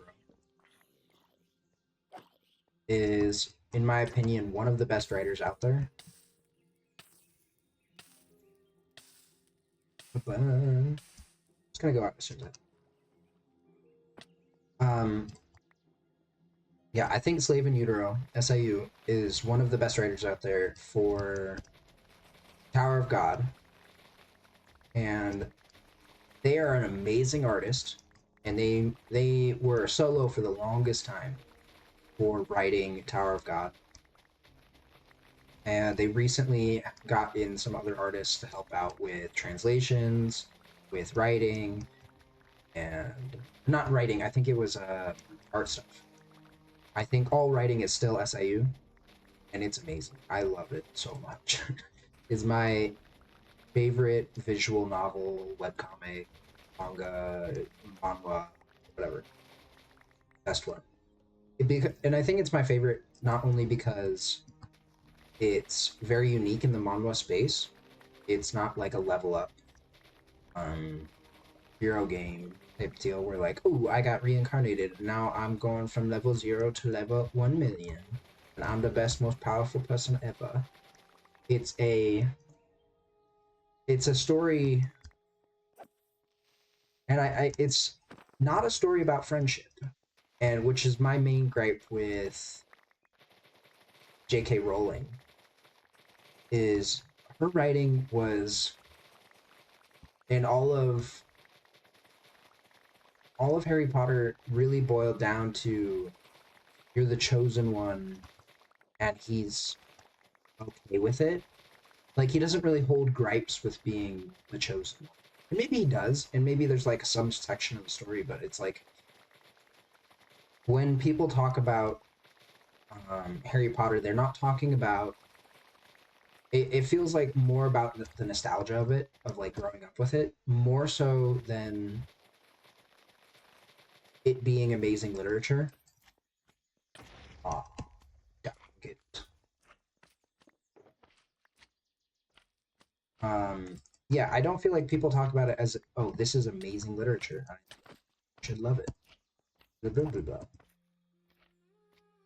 I hear more of it as, oh, I grew up with this and I really love it, which is fine. I think that's a really valid reason for things to be good writing.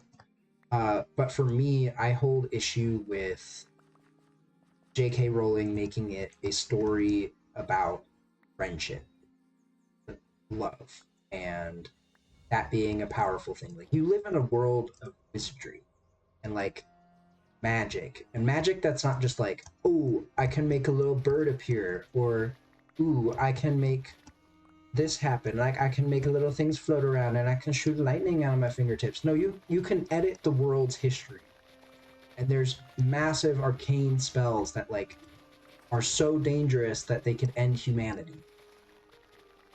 And it's a really cool setup to be amazing, but it's squandered because of the way the plot of the story goes for me. And maybe it's just me and I just don't find it fun and interesting. It's entirely possible. But for me, it doesn't hit those same story beats of being, I'm not involved in any of the characters' lives. And the characters' lives that I've read of, because I haven't fully read any of the books, and I really should go through so I can have like valid dislike of it. So I can be like, yeah, it's terrible. I've read all of it. It's terrible. But right now, it's more like my understanding of like looking into it more so than reading all of it for firsthand. Which, like, take my criticism with a grain of salt because I've not read it. So like, if you disagree, you disagree. It's fine. I've not read it, so I don't have as valid like or dislike of it than someone who has read it. But this is my 2 cents of why I have not read it and why I have not planned to read it. Is because the story is shallow to me. Maybe it's not true for everyone. Maybe other people find the story deep and impactful and amazing. But for me, the story doesn't feel any of that. It feels surface level. It feels okay, I guess. It's not an amazing story like, oh my gosh, let me tell you about this story and how it changed my life. It feels like your favorite roller coaster as a kid. And you're gonna have fun on it, and it's gonna feel nostalgic and cool and fun and everything. Grow up. Even when you grow up, the story is gonna be not the same for you, but it's still gonna be nostalgic, and you're still gonna like it. But it's not like the thing you go back to, and maybe roller coaster is a bad example. And by maybe I mean yes, it is. Um, but it's not something that I have ever looked at and thought, oh, this is an amazing story. This is something that would deeply impact me as a person. And I tend to avoid books that are shallow and that don't give me things to think about. Um, and maybe that's not the most healthy way of looking at books, but that's the way I've done books forever. And that's why I love a lot of classic literature and why we teach children it in school is that we make them read things like The Great Gatsby. And there's a lot to be gleaned from The Great Gatsby. And you can look at it entirely surface level, and a lot of it was written more surface level. Like, the drapes are blue because they're blue. There's no deeper meaning behind it. But I think there is something to be gained from books. And like, you, whatever you take away from it, you can take away from it.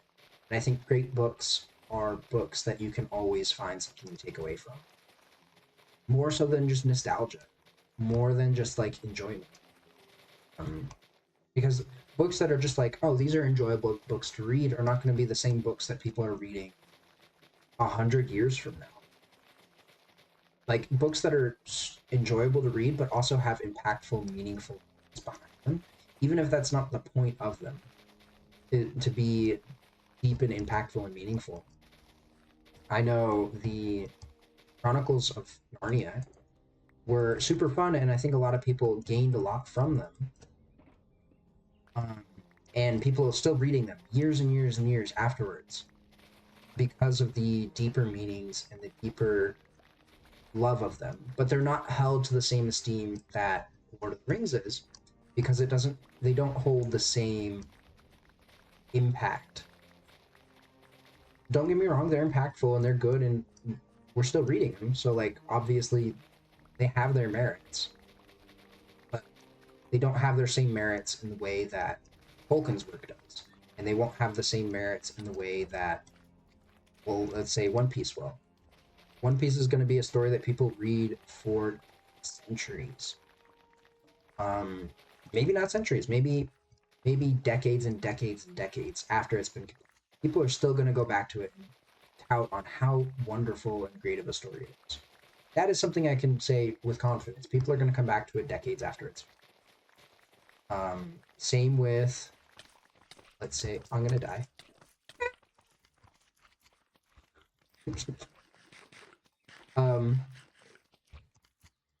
What was I talking about? Other stories that people that are great and awesome stuff. Oh,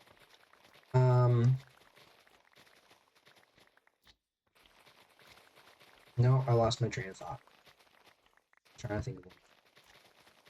But there are plenty of stories out there where people are going to come back to it for decades and decades because of how not only good of a story it is, how many nuance, or and a story doesn't necessarily have to have like an incredible amount of nuance to be a good book.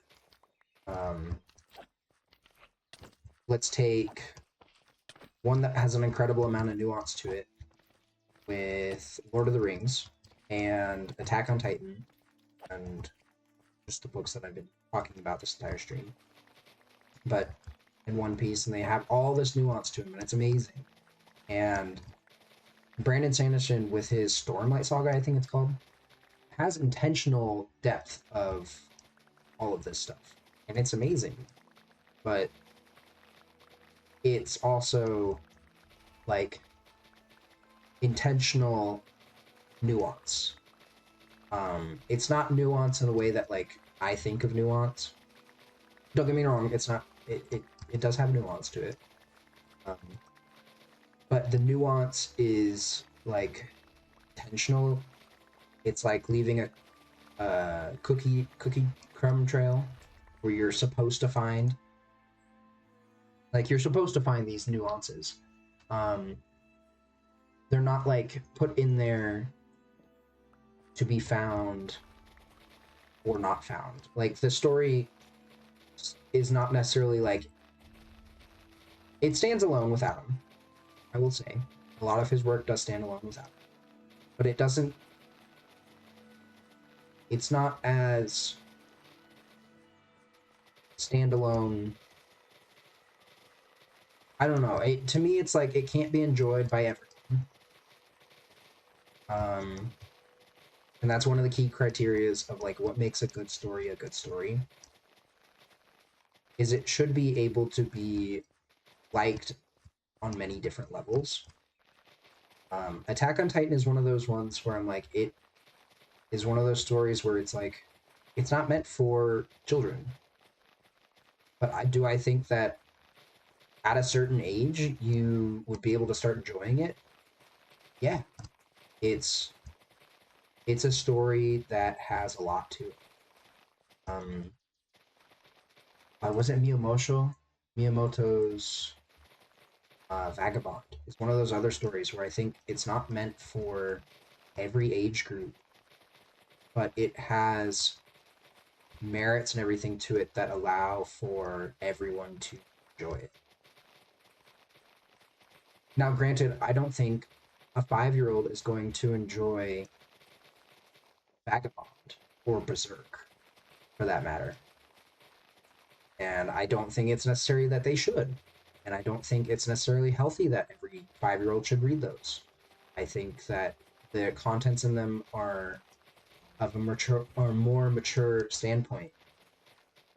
and that children need to have stories that can have future depth for them, like in Tolkien's works, where they can have future depth in them, but they don't necessarily have the potential of harming the way they see the world.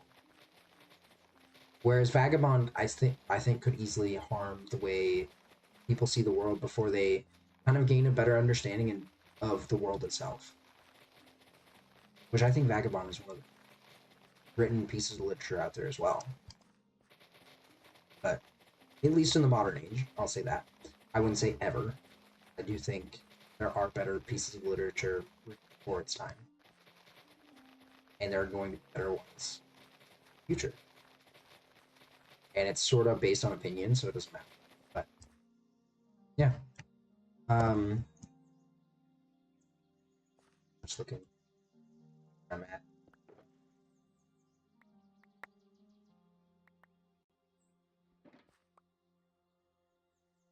Oh, there's the thing. It's 4 more shoulders. I'm gonna need here before then. But it's fine.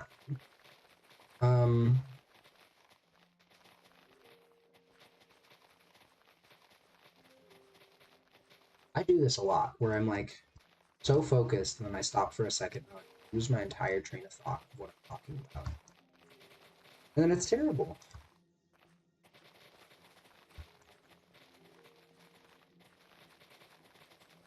But it's fine.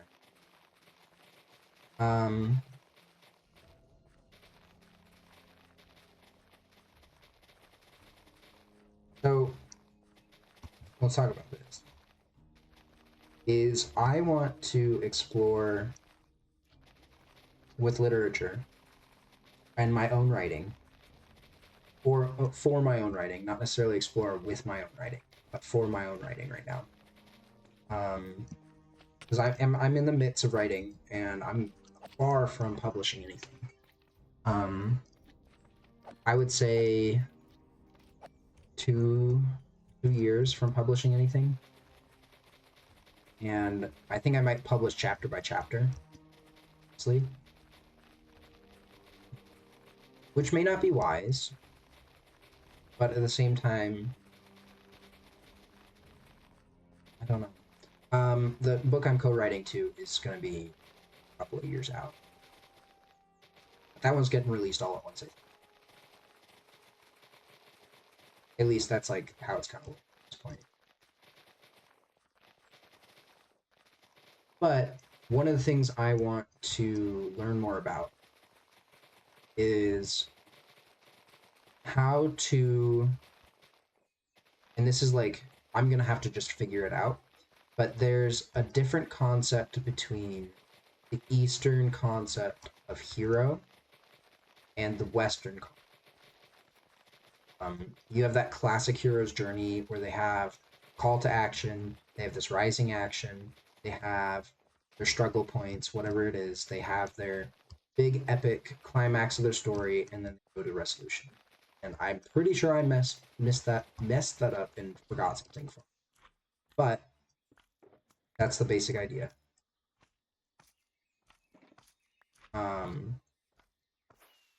Which, yeah, like right now, I want to figure out how to figure out what that is, what that looks like for the concepts of what is a hero, what does that all look like in an Eastern sense, because I have a pretty good understanding of how it is in a Western sense. You have their hero's journey, you have your call to action, you have everything like that. I want to explore what it looks like for like a mixture of that. How can I appeal? And I'm not necessarily like, how can I appeal to both audiences who are familiar with one or the other or both? I want to explore how do I take the benefits and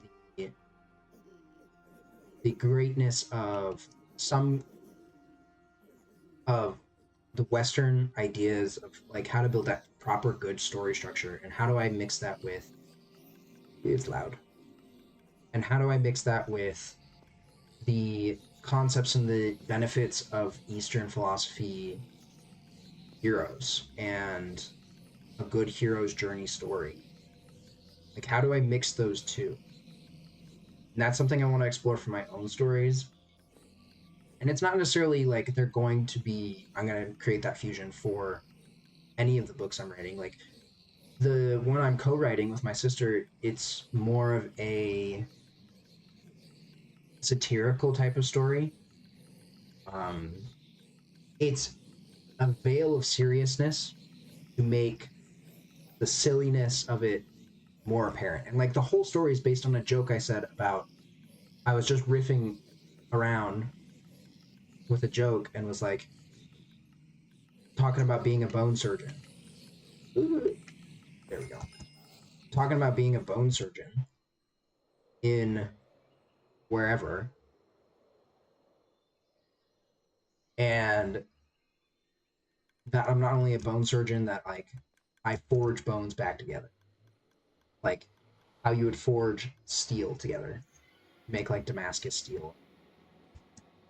And that was sort of where that whole story concept came from.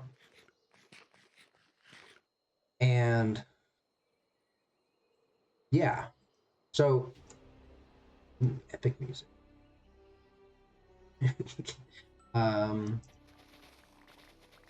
So I'm not necessarily going to, in that story, change the way we've written the main character to fit whatever. But at the same time, I want to understand how different people around the world have taken that concept of what makes a hero and not necessarily use it to make a roadmap of what I think a hero should be based off what everyone else said and create that fusion, but to see what they think so I understand better what to think about. Not necessarily focus on those things, but to think about what I find nice in a hero. Like one of my favorite superhero, for instance, and this is like taking an inspiration for my book that I'm writing, of the Swallow and Sparrow. I really want him not to be Superman. Even though Superman is my favorite superhero, I don't see the main character Yarrow being Superman. And he's not Superman, nor should he be Superman. But I take those inspiration of like parts of Superman that I really like about him being a man, of him being Superman, and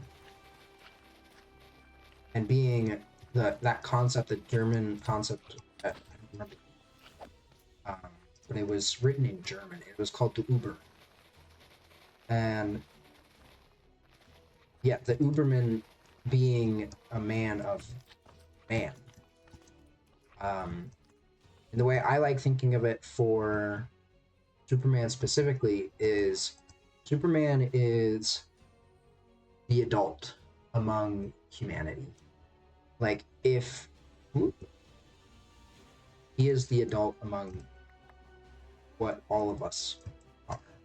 Like if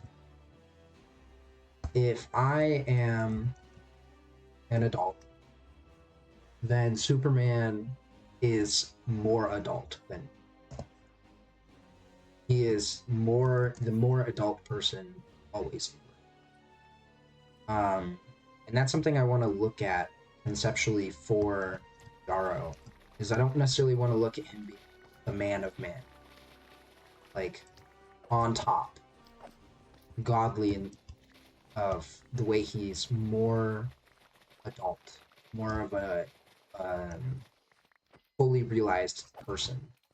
But I do want to explore how Superman has his look into life of, or not look into life, look into himself of like him growing up and realizing I am the grown-up of humanity, and I must take care of them in the way that a grown-up would.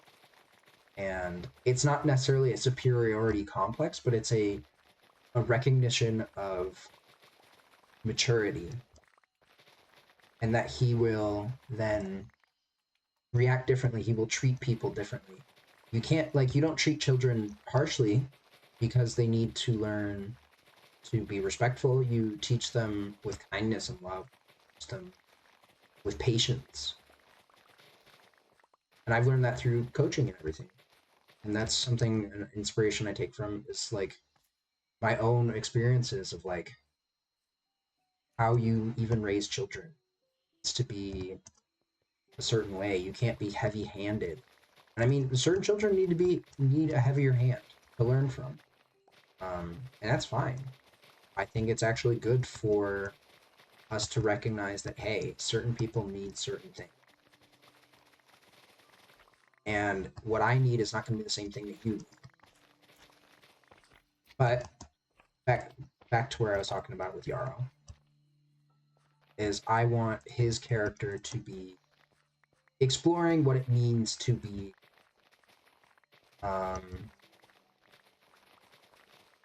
and it's something not necessarily like a coming of age story, but a what does it mean for Yarrow to now be a man? And he kind of had to grow up faster, and that's intentional. It's something that I have in there to be relatable. But he had to grow up faster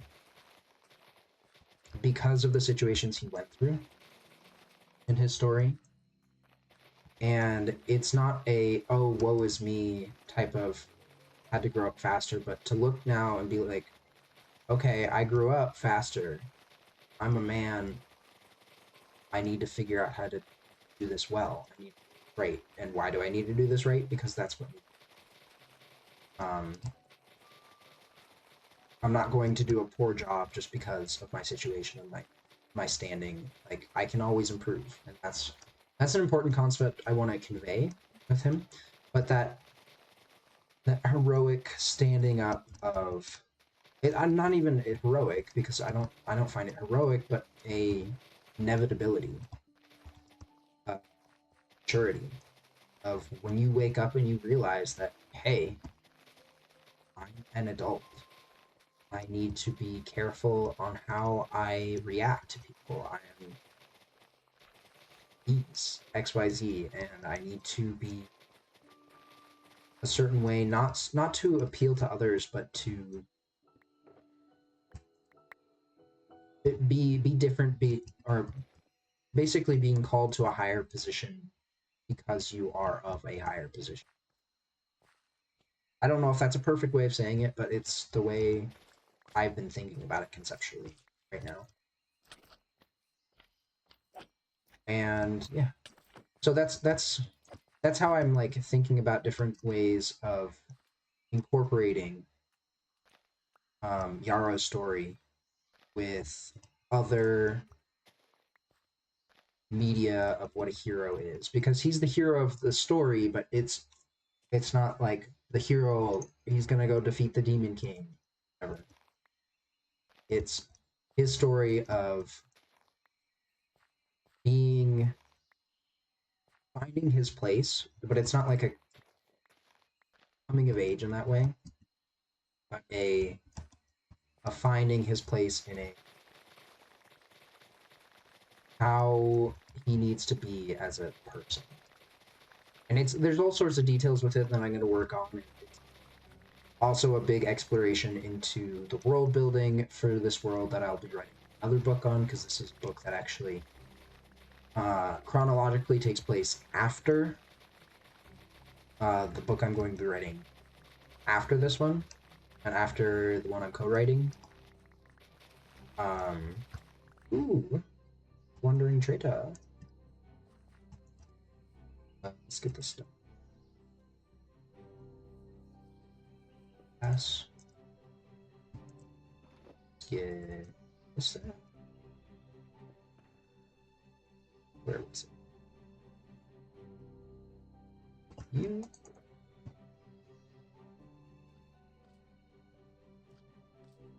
Okay. Stuff down. Okay. Sorry, I'm like totally distracted from what I was talking about. But I didn't see warming. I always need to stop and get leave. Bye. Yeah. Yeah, it's. Ooh, do I have mangrove planks? Because I really need to go get that.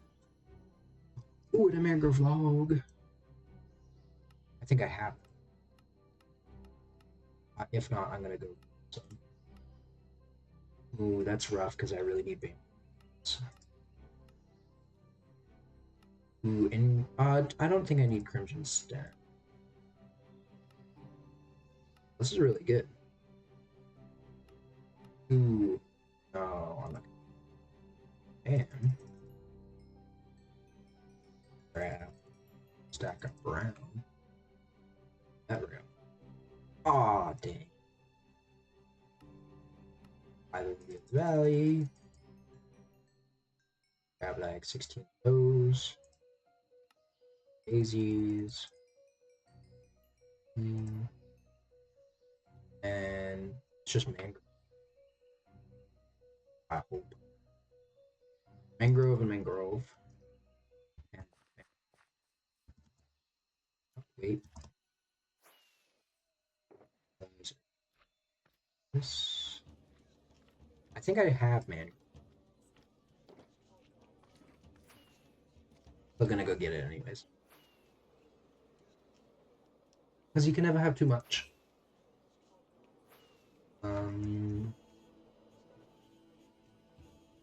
This is kind of expensive, but let me check to see if I have it. Because if I have it,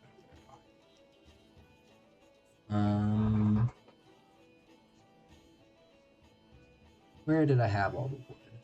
Okay, I do have mangrove, but I don't have mangrove planks. So grab a mangrove. Which one was it? I really gotta mark out where all this stuff is.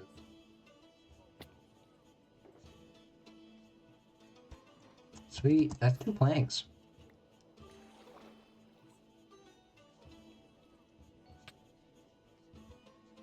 You in, and chuck you, you, you, ooh, and the spider eye. This I'll just throw in. Do I actually have?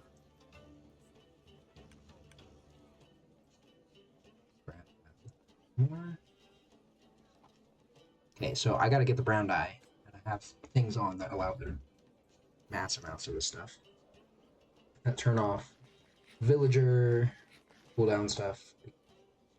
Bothered to worry about that right now. I'll turn it back on eventually, but grab that. Ooh, do I have oxidized cut copper? Mini slime, I don't think.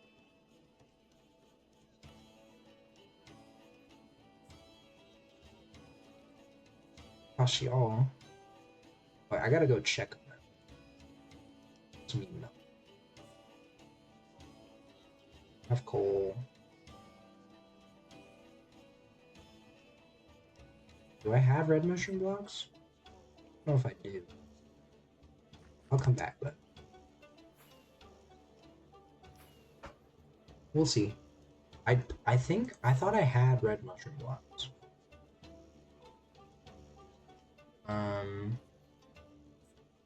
Yeah.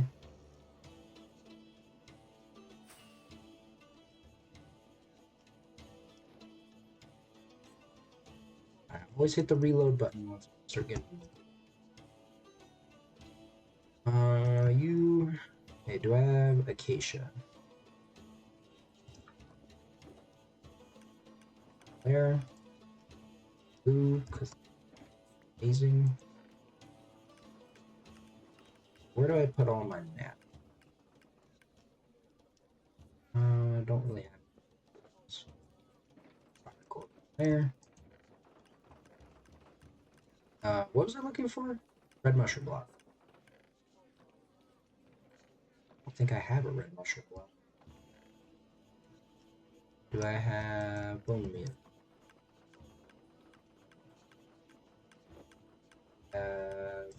Packs. Red mushroom.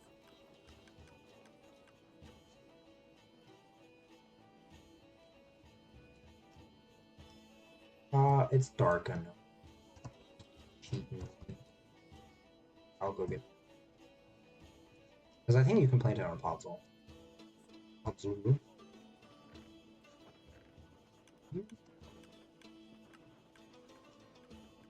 Should probably get brown mushroom too. I thought I had brown mushroom.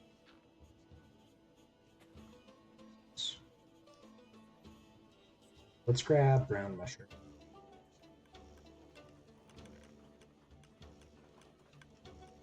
No.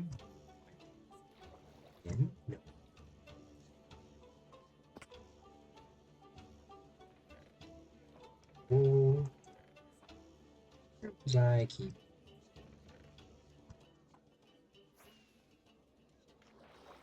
going below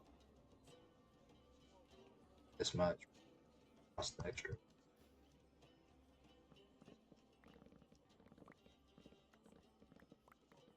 Always gotta act on. Because I do not get the stuff.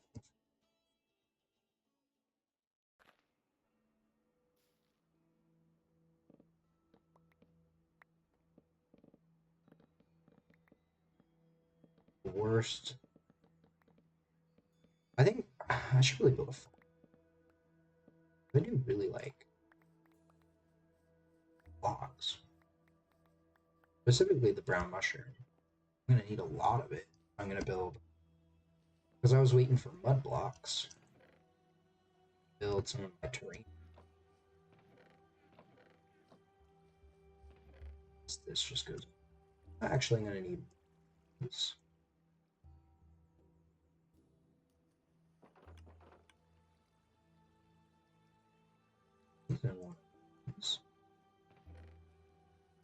Put that in there.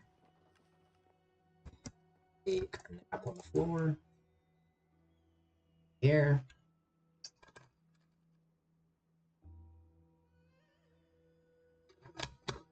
Okay.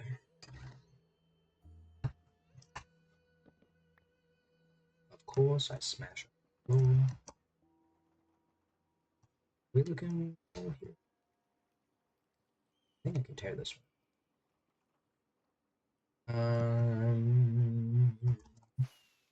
This. I'm making some good progress here. I'm kind of surprised how fast the grass spread.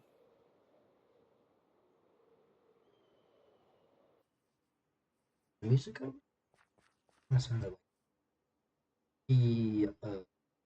Oh, I need to check for cut copper. Check for cut copper, but.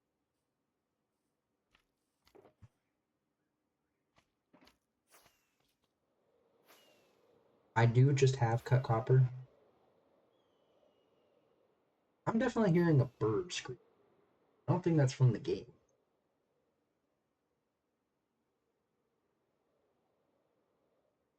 I think the music is sad. But I have to see.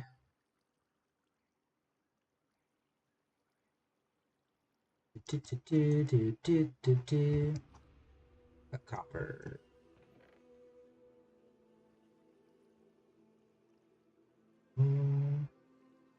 Cut copper.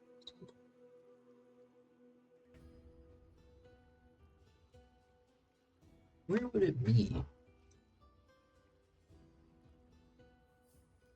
Did I throw it in here? It'd be kind of a weird place to put it.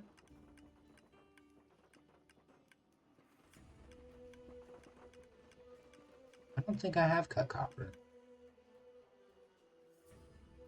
Okay, let's get cut copper.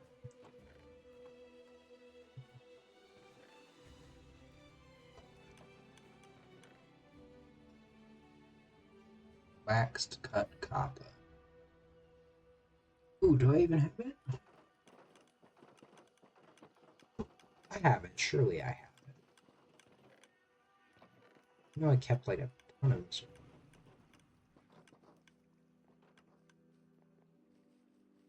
I don't have it.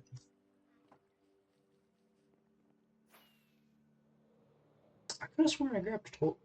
Right.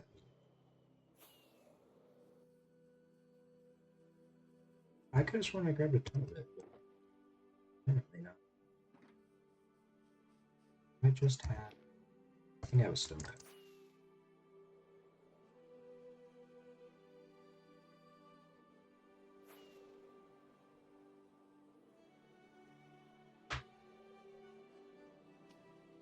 La-di-da, la-di-do.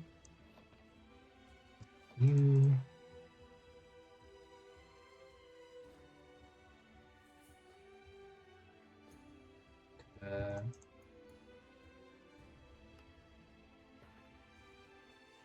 Come here, come back.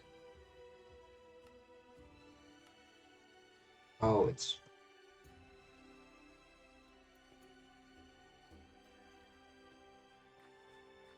I always find that weird when it's like.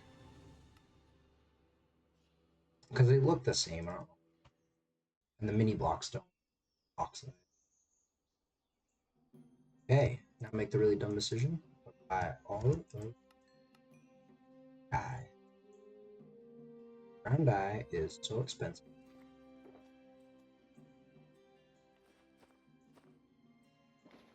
Unbelievably so.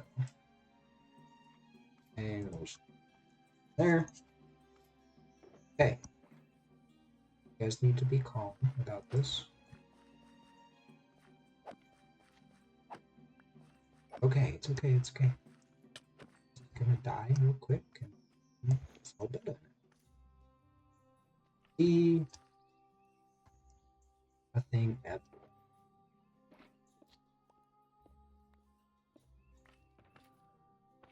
You there, you there. Here. Hello. Okay, so literature stuff. Never like once I run out of things to say, I'm not done just talking about literature.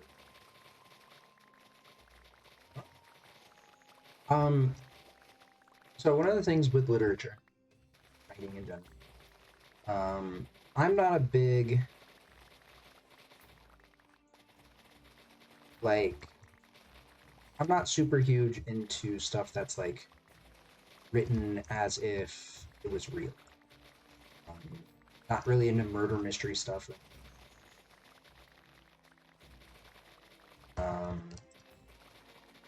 I could maybe find some of it interesting, but mystery stuff I never really found interesting because it's like you're working along with the character to solve a mystery.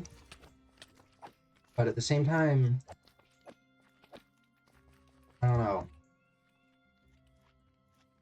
There's something about it that I never really caught my interest.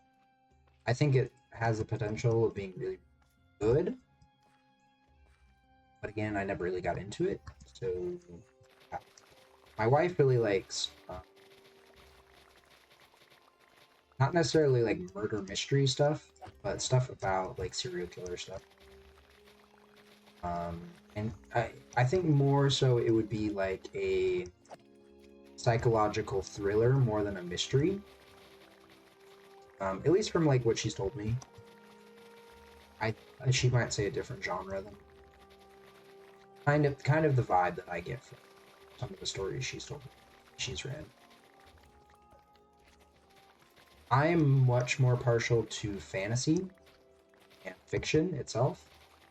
Anything with a very good building is something I really enjoy. And that's partially from like enjoying the escapism aspect of it.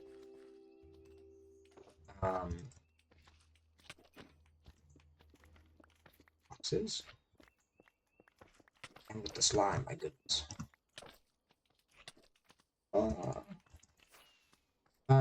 Yeah, I really enjoy that more escapism side of literature.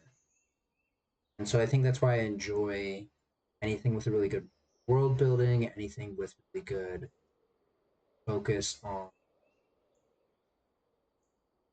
exploring concepts through characters rather than I don't know. There's something that's less relatable for me for like a realistic setting to relate to characters with, as opposed to like a fantasy setting where it's like exploring the struggles of farming. That to me will be easier to relate to and understand and everything if I interacted with it in prose. It's easier for me if it's like fantasy novel.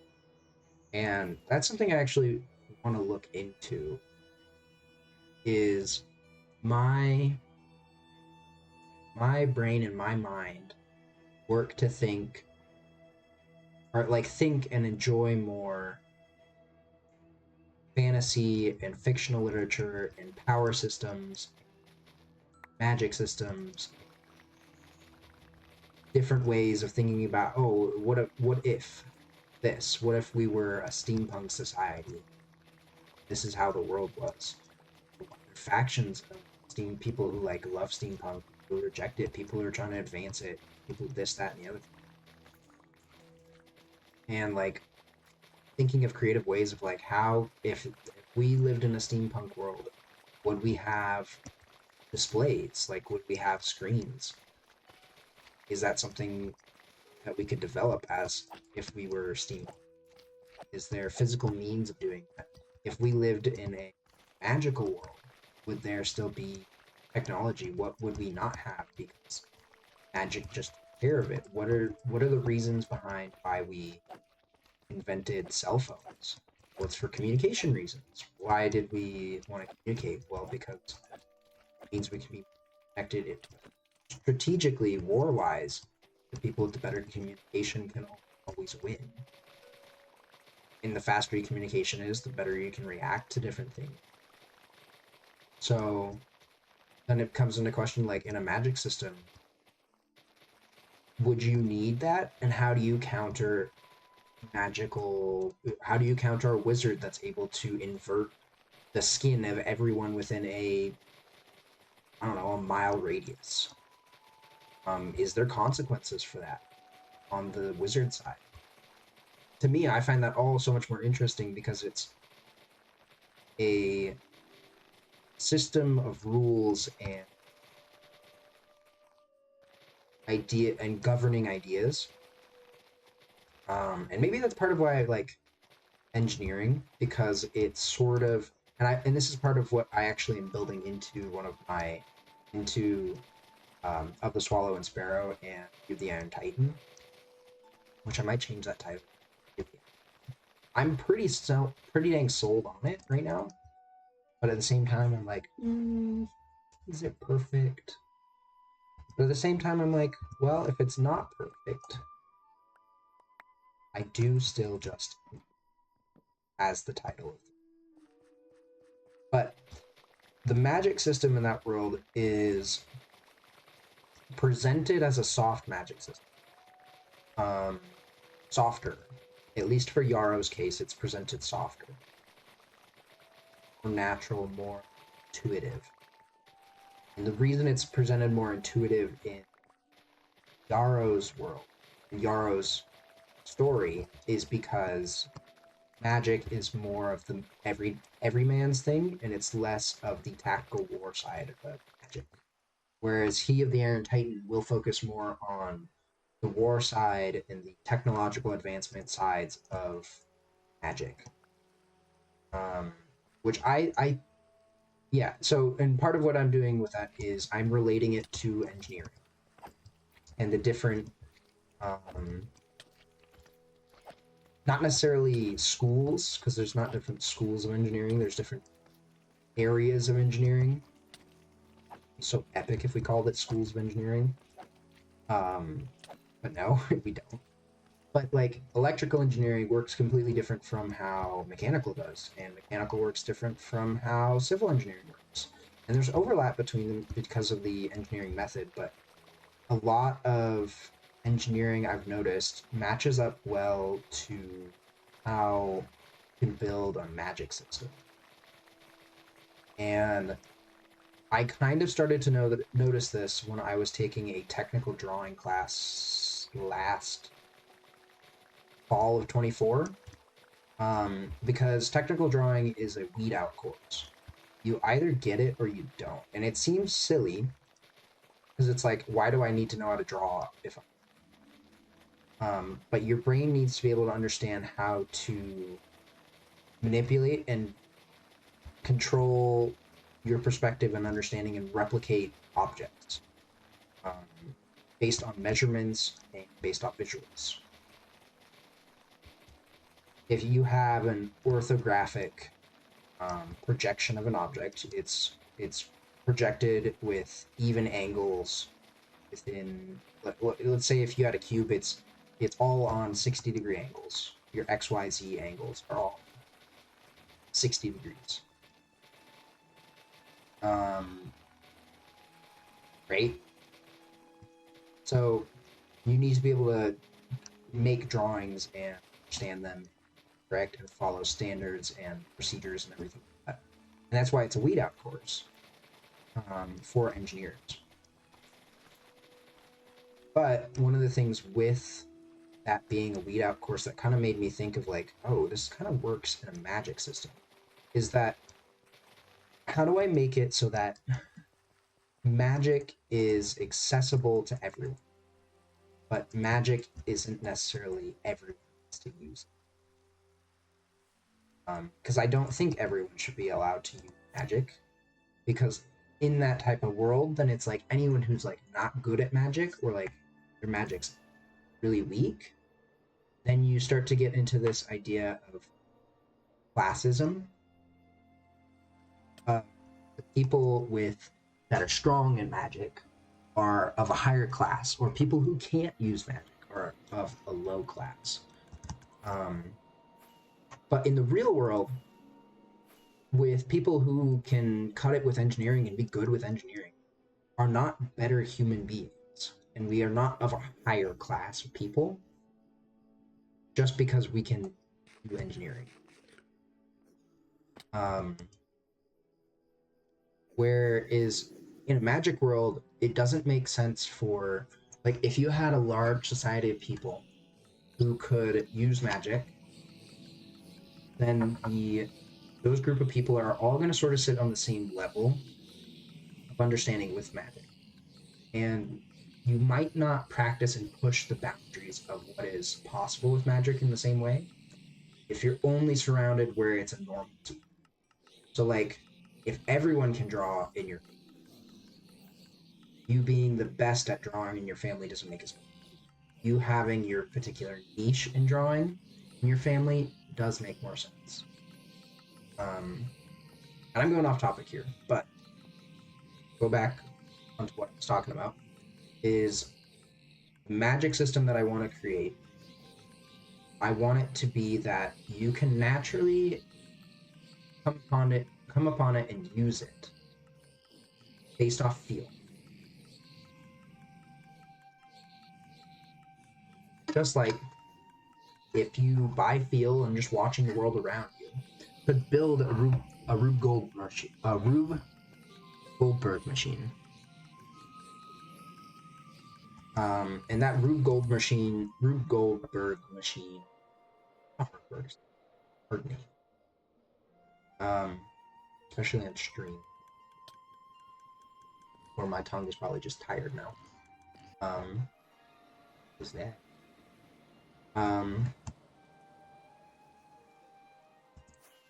So you can by feel just build that type of machine and it'll work. And like you could build a marble machine without knowing engineering. but you could build a better one by understanding the concepts of engineering. And that's where sort of my concept of like anyone can use magic. If you work hard enough at it, you can learn magic in this magic system. And it doesn't mean that necessarily like everyone uses magic. Some people are going to be like, no, it comes more naturally to me to work with machinery. And so there's going to be people that like focus more on building machinery. And in fact, Naro's I haven't figured out what their relationship is yet. If it's like fiance or spouse or whatever. But her family works with watches. And they're sort of not necessarily like the inventors of watches and clocks, but they work heavily with gear systems and watches and clocks, and to the point that they are known for their watches and their clocks. Similar to how like a Swiss watch is famously known to be like a good watch. Yeah. So that's something that I want to explore with the magic, is that like some people aren't going to use magic. And it's not because, oh, they can't use it, but because they don't want to. It's something, they have other interests. Something is going to be more fun for them. Like, not everyone is an engineer because not everyone wants to be an engineer. Some people are finding more passion in something else, like dancing, or writing, or business, management, working with large groups of people. People like organization, organizing people, organizing companies, doing project optimization. And you don't have to be an engineer to be working on project optimization. You don't have to go to school to learn certain things. And I think it's important to remember that like you can just apprenticeship under someone else and learn these skills of the world. And I want magic to feel like a skill, like a learnable, tangible skill, and not a you either got the genetics for it or you don't. And you can learn to do things like store magical power within yourself or produce it yourself. And some people are gonna find it easier than other people. It's just how the world works. Some people are going to be more skilled at art than other people. People are gonna be more skilled at math than other people. That's fine. And that's something I want to explore. So he of the Iron Titan, I'm leaning more towards not making him a mage, but him learning magic from sheer force of will. It's something that he wanted. It's not something he was necessarily good at. And it's not like make it, oh, he's magicless and then he suddenly becomes the best magician. No. I want his efforts to be made. If he puts his mind to it, he can attain it, work towards it. But it's not necessarily guaranteed.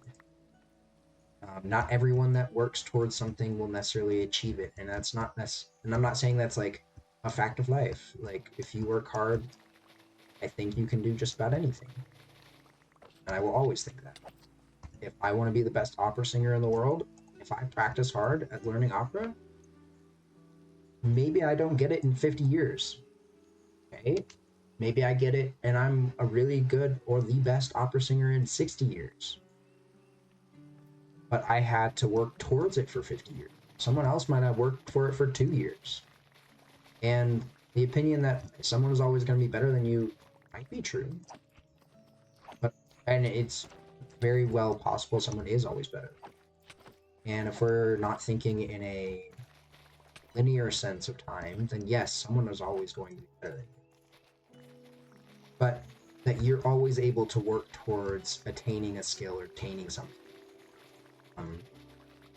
Regardless of like your physical ability. Like some things like you're just not gonna be, you're gonna have limitations that prevent you from doing certain things. and I want to, or prevent you from doing it the way you want to do it, or the way everyone else does it.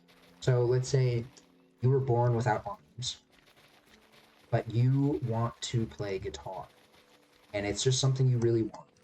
You're not going to play guitar like everyone else plays guitar, because everyone else plays guitar with arms. So maybe you play it with your feet, or you learn to play it by other means. You figure out a way, you work with other people, you can get there. Is it going to look the same? No. Are you going to have the same ease of learning as everyone else? No. But it is something that you can eventually attain and get to. If you put your mind to it, if you work with others, if you try to do it. I don't know if that's necessarily true for everything, but my mentality is that anyone can learn. Regardless of the skill, regardless of like the ability of the person, the physical capability, mental capability, what have you, emotional capability of the person, it's possible to learn anything and be skilled in it. I think not everyone is going to have that same ease, and so that's part of the magic system that I really want to focus on, is that you can learn magic in this book if you lived in this world. You can learn it and you can be good at it and you can all these things, XYZs. But you have to put your mind to it. You have to work towards it. And maybe you're like, oh, this is impossible. If like you lived in this world and you're learning magic, or wanted to learn magic, or you wanted to learn watches, mechanical things, you're like, oh, this is impossible. I can't do it. I'm not able to sense magic. I'm not able to imagine machinery. How could I possibly learn? And so it's going to feel impossible for some people, and then they're going to give up, and because they don't think it's possible for them. And I disagree. I think it is possible for everyone. I think anyone in this world could learn magic. I think anyone in this world could learn machinery. I think anyone could do anything. And part of it is, okay, what do we define as like doing something? If playing the guitar means you need arms, and you can't play the guitar unless you have arms, then I think your perspective, or whoever else's perspective, needs to change, because playing the guitar doesn't mean sitting there strumming with your right hand and playing and putting your fingers on the correct notes with your left, because maybe you're left-handed. You want to learn how to play left-handed, so you're strumming with that left hand and you're picking out notes with your right. Or maybe you're not good at... Did I lose stream? What's a second talking about? Because I think I just lost. Oh, didn't lose it. We're good. I think we're good. Feels like it. Okay. I'm just worried because it freezes everyone's. And it's like I don't lose dropping.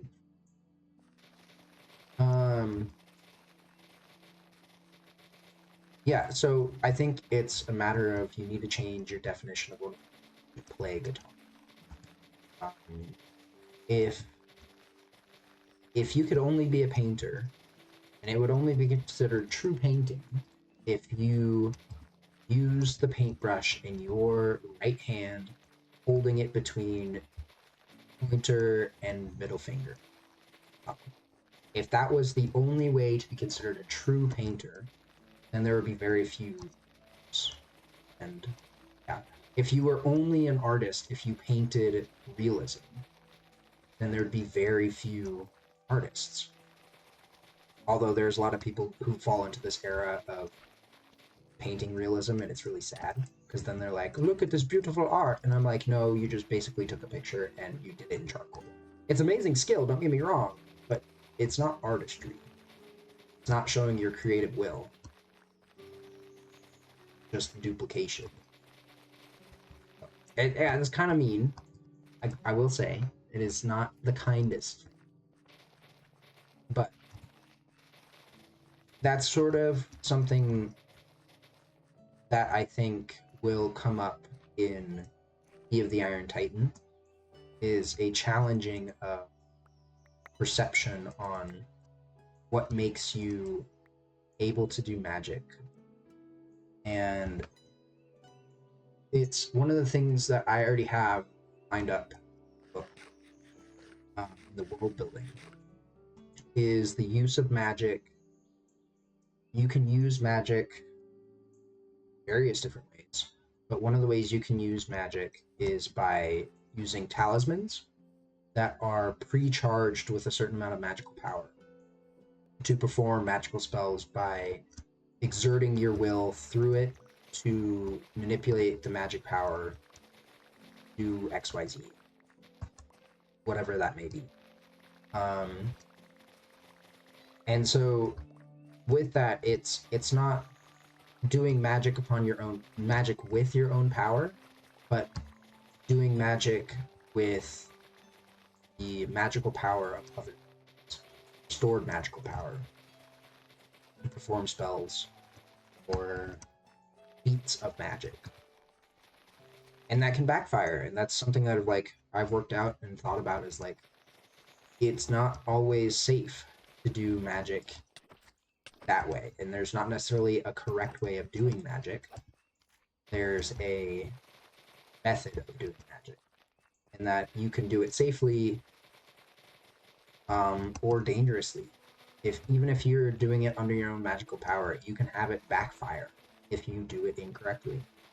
And I think that's an idea that I enjoyed, and I took that idea from spending too much time within a certain area, like a magical area, would be dangerous because you don't necessarily have, like, you're going to start resembling that area. So like if you spent too much time in a water-rich magic area, you are eventually going to mimic and your body is going to adapt to that area. So you might grow gills, or you might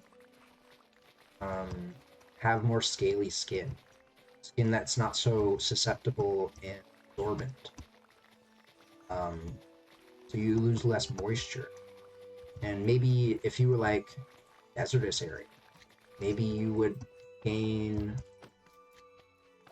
certain attributes that are of that area, or you might start resembling the earth itself as you adapt.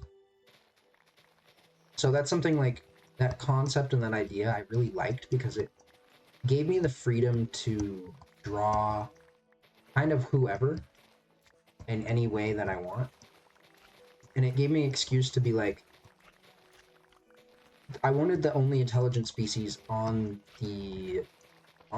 this world to be humans. I very intentionally wanted it to just be human, and not be like, oh, there's this race of creatures and there's this race of creatures, and they're all intelligent creatures, and this, that, and the other thing. That's not to say there aren't other intelligent beings, but there's the only race of creatures that is intelligent. Thinking creatures is humans. But I was like, but I really don't want to miss out on being able to include, like, animal type creature, or animal type people. People that have more animal-like features, or people that have more, not necessarily exotic, because I don't think that's the right word for it, but like feathers for hair instead of actual hair. And then, are they actually feathers? And then why do they have feathers? What caused them to develop that type of genetic code? And is that because of adaptation to an area? Like, did these people end up having straight dark hair because that's evolutionarily what made them most adept in those areas?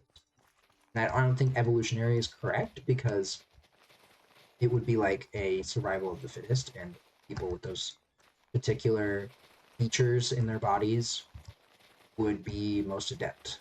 So it's like the group of people who drank milk a lot developed a way to maintain lactate throughout their whole lives, the enzyme of lactate.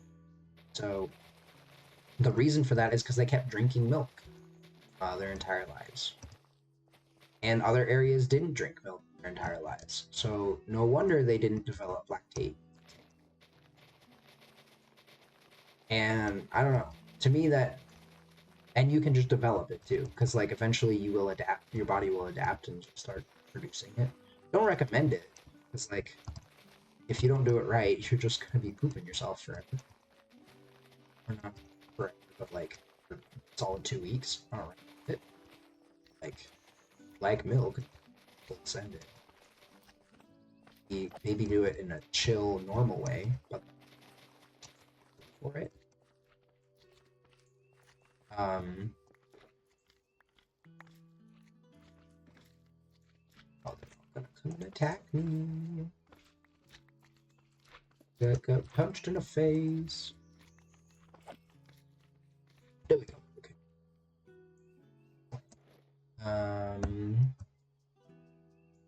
Where that doesn't. Yeah. So one of the characters I wanted a character that like had feathers for hair, and I was like, okay, how can I make it so that feathers for hair made sense, logically speaking, because she's not a different race of people. Like, she's not a different race in like a different species, a different genome species, I guess. Good way to put it. Like, some fantasy stories, like if they want to include animal creatures or animal people, they'll make it like, oh, these are polymorph people, so they can change shapes, but they're not the same race as humans. These are dwarves, and these are not humans. They're a humanoid, but they're not humans. And these are elves, and they live longer, and this, that, and the other. But they're not humans.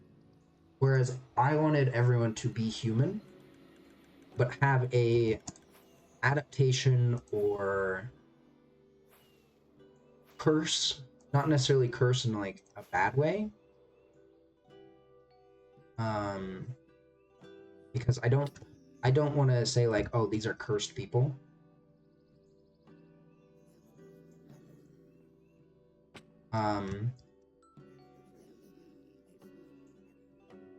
I didn't want to say like, the people with the pointy ears are cursed.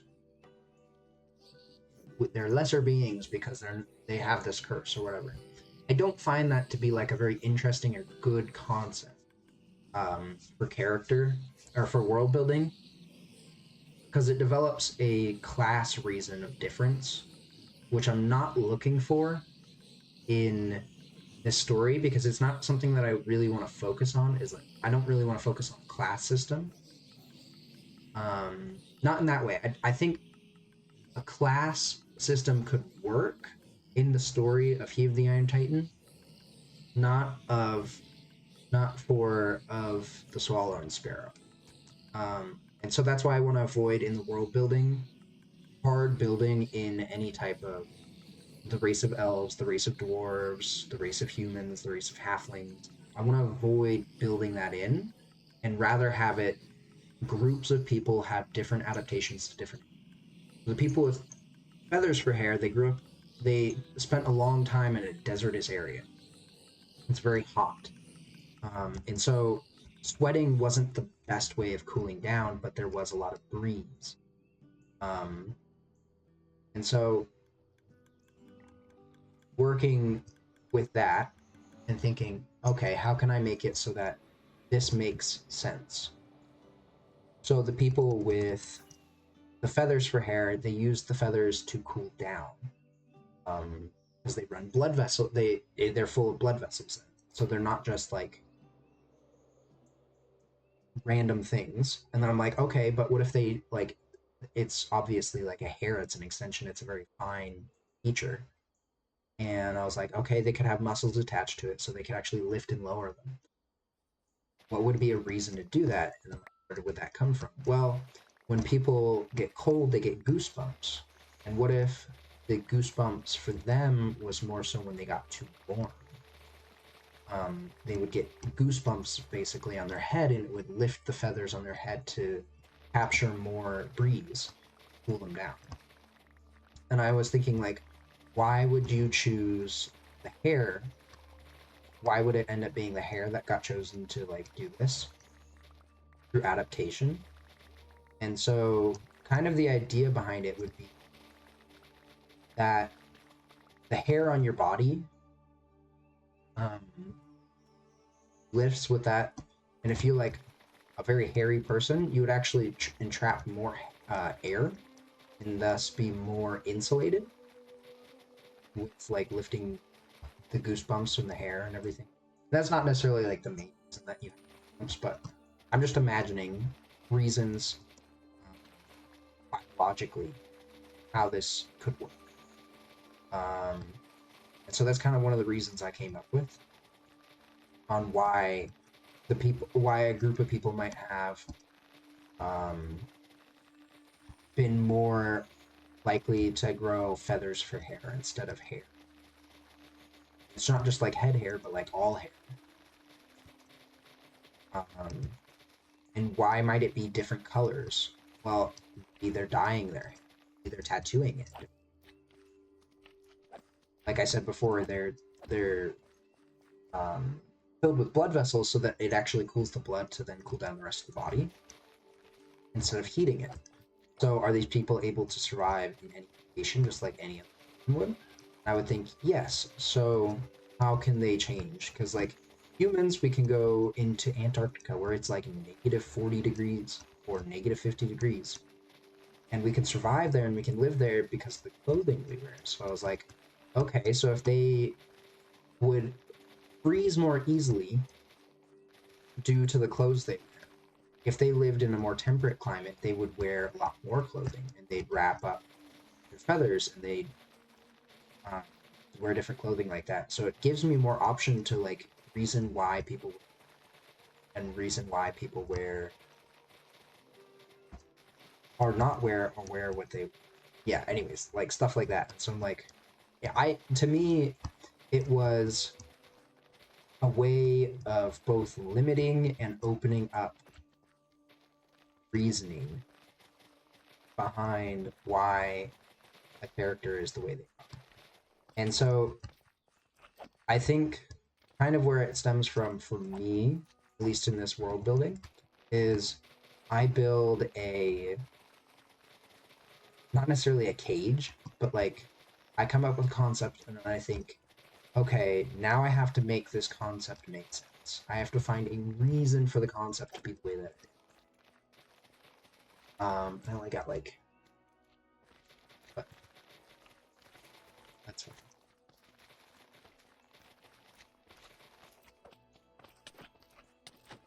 I really gotta come up with like what I'm gonna talk about on stream day to day.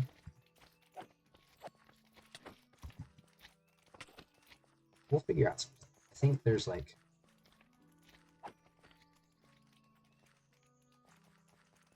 um but a lot of what the world building ended up being initially was just reasoning like why would they have XYZ by building? And then it was, well, if this is because of this, then how do they adapt to things? And I'm basically like having a certain set of rules, and I really got to write them all down because um, and just figuring out what is the reason that all of XYZ way that it is. So, anyways, yeah. But I'll talk a little bit about this. Um, this is something I'll be thinking about after the stream, figuring out, is I want to have a little bit more of a direction on what I'm talking about on stream. Because I'm obviously not going to have, like, pick out all the most fun games that are, like, best stream, stuff like that. And also, everything I do that I'm not necessarily going to have the most interesting thing happening all the time. This is not the most interesting thing. I feel like I could talk about more interesting things. I want to talk about. And conversation is really the best way of doing that. But, and it's, to me, and Mercury's not here, so I'm not, like, shy about saying this, but Mercury is actually one of the people who has, like, stayed very consistent watching me over the years. And it's actually so encouraging to see, and it actually makes me feel like, oh, this isn't just, like, me just having fun, but, like, someone actually out there actually really enjoys what I'm doing. And, like, they watch and have watched me do basically nothing for hours on end. I just talk and ramble, and they're like, "Man, you're one of my favorite streamers." And I've had other people come in and they watch me for weeks. Well, the weeks that I was streaming, because I've not done it very good. But they really, really enjoy it.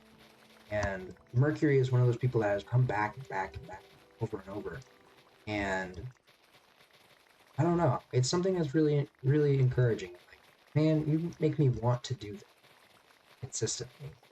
And it, like, makes me want to change my streaming schedule, because, like, I know we're on a very, like, different time zones, so they don't always get the chance to watch, because when I stream in the afternoon and stuff, like, very late for them. So it makes me like, oh, okay, let me stream early in the day, so, like, more of those types of people can watch, because, like, I've noticed over the years, a lot of the people that I have found more audience in have been from other places in the world, very different time zones, and so, like, my 12 o'clock is their midnight, or my 5 o'clock in the morning is their 4 o'clock in the afternoon, they're 2 o'clock in the afternoon, and, like, if I wait till 9 o'clock in the day, they're, like, already going to bed, and so it makes me think, like, maybe, and I'm a morning person, I'm not a night person. This is like an afternoon. Um, I'm thinking I might need to focus on doing, like, morning stuff. Not just because, like, oh, I have my audience. Like, that's when I'm, like, most whatever with it in the morning. So I don't know. It's something I'm starting to think more about, and it's something I gotta think about for streams in the future. Is I want to be more focused on, like, and it's easy when I have Mercury here or, like, anyone else here. They're, like, talking and having conversation and stuff, and it's like, if they're enjoying the conversation, I'm enjoying the conversation. I mean, honestly, even if it was an argument the whole time, I would enjoy it. But also, I'm someone who, like, um, and disagreement is actually something I'm really, because it's like, if we disagree, then we can, like, we have, like, something to talk about, and, like, even if we agree, we have something to talk about. But maybe that's just me, and I always have something to talk about. um, but I want to think about what, come up with, like, an idea of, like, how can I talk about something even if someone's not here for a long period of time. And maybe it's just me brain dumping about stuff. And it's like, I hate brain dumping where I, like, don't have reference to things. I don't know. I think I find it enjoyable to brain dump. I just don't like being brain dumping without like pulling up my sources and make sure I'm not lying to people or like saying incorrect information, because I don't intend to like be misleading while brain dumping, but I don't necessarily always remember every single fact and every detail and every. And there's so many things at some point like I'll forget about certain things or I'll think it differently than how it actually is. So I don't necessarily want to be like just info dumping for a stream, but like talking about things I like literature, like that's what I changed. I changed the stream title today. Be like digging grass and talking about literature because that's what we ended up doing. And like some people are like, "Oh, I love food." Talk about food. Um, like I love food and I love cooking. I actually really. Um, I don't like. So something with me with cooking. And maybe this is a topic for tomorrow. Stream. Maybe that's something I write out. Like not necessarily like notes. Like I talk about this. I'm gonna talk about that. But like go through like my topics and ideas of like what are some interesting things I can talk about. I think food is definitely something. I think I could talk about food, but I also talk about books and I can talk about manga, about animes, about TV shows, and I can talk about old media and I can talk about lost media. And I can talk about games. And I can talk about stories. Story is probably my favorite to talk about. Or I can talk about engineering. There's a lot. I gotta definitely figure out a lot of what I'm going to be talking about in the future. Because not necessarily a lot of people come into these streams and talk and chat and stuff, and they're like asking questions. So, me figuring out how to, hey, this is what we're going to talk about, and then have people to like talk with. But yeah, no, not a lot of people come in and like start conversations, and that's fine. Like, I appreciate the lurking because I always lurk in streams. I don't really talk in other people's streams, so like, respect to the lurkers. But at the same time, if I like have only lurkers hanging out, then I need to like figure out what I'm talking about so that I'm still like providing something behind besides just like sound breaking blocks or sound of another.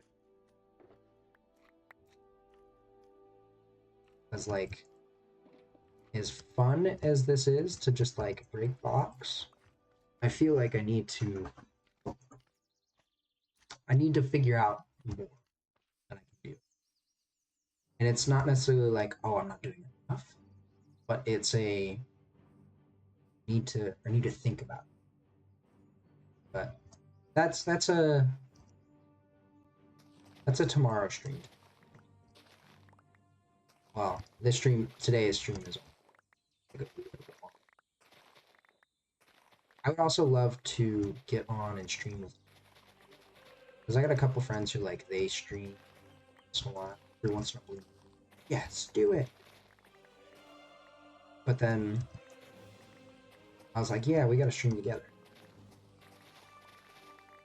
and then we never streamed.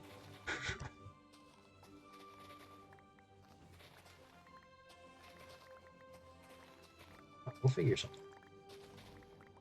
Maybe that's. I'll ask him up. Ask him up. Hey, you want to stream? Like, what do you want to stream? I'm like, I will stream.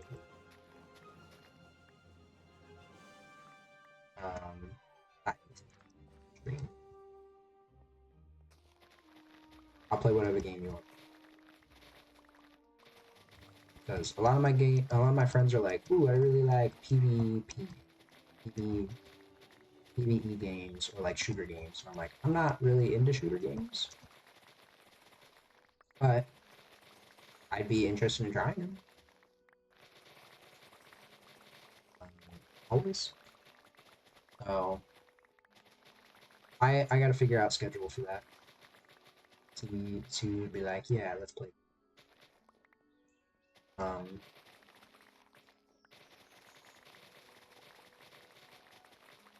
And I don't necessarily want to invite people onto this world, so that kind of pulls that out of there. Yeah. So what else can I do? Type of question. Can I do XYZ stream? Like I was talking about this in the last stream. Is one of my friends was like, yeah, you should try Arc Raiders. Like, okay, I'll look into it. It looks like a shooter, so I'm not the most interested. But I'll check it out. I asked for tell me stuff, so yeah, maybe it's good.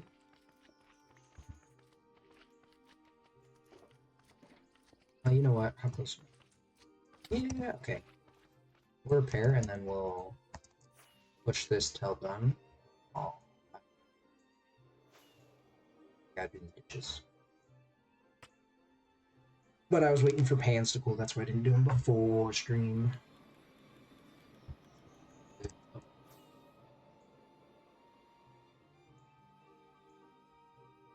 Call him a death. Oh.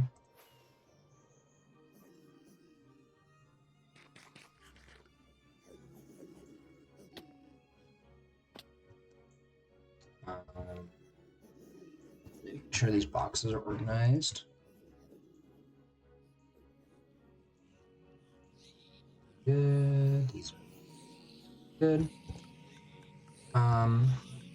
Yeah, I definitely want to figure out what other games people want to.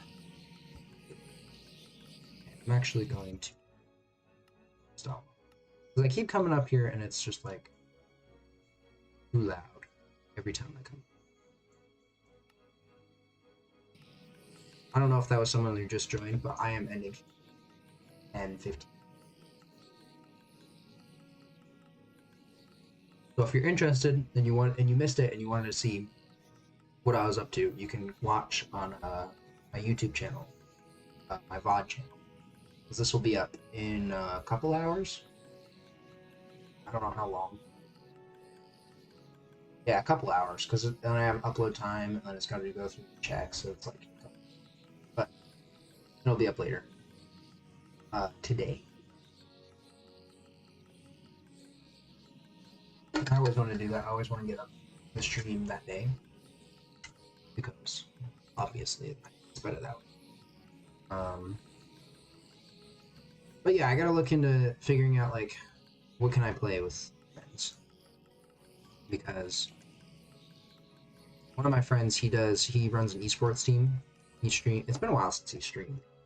I've seen him online. Woo! I mispressed. I almost didn't hit that space bar.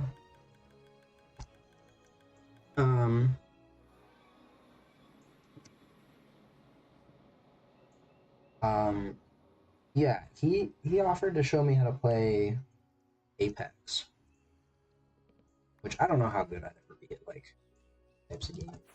I don't feel like I'd ever be good at them or like great at them. At the same time, I'm like, I'm my buddy. I'll learn how to. Yeah. So maybe I'll hit him up. Hey. Well, he might be real busy because he just bought a house. How busy he is. But if he's like, yeah, I want to start streaming again. Like, okay. You wanna teach me to play a game?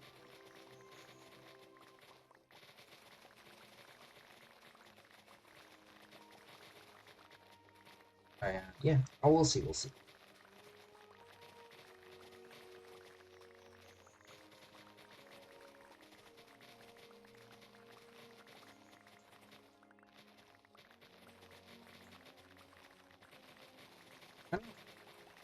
That's a tomorrow deal. Man,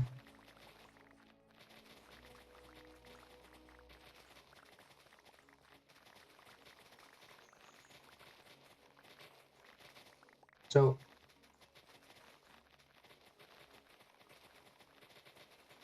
well, I was gonna say something, but yeah, no, stream's almost in this. Just gotta exhaust the shovel.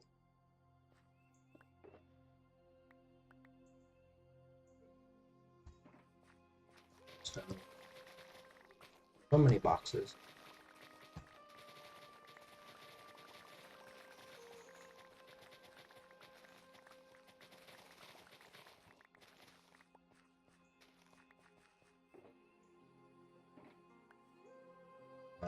Because I'm not going until boxes are filled. I'm just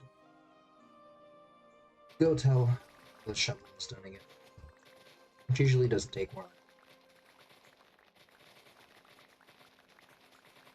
Focused. The game the entire time.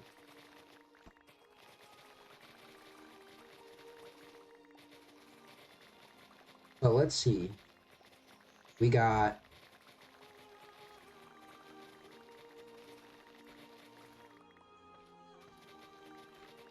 I think I might play Hades.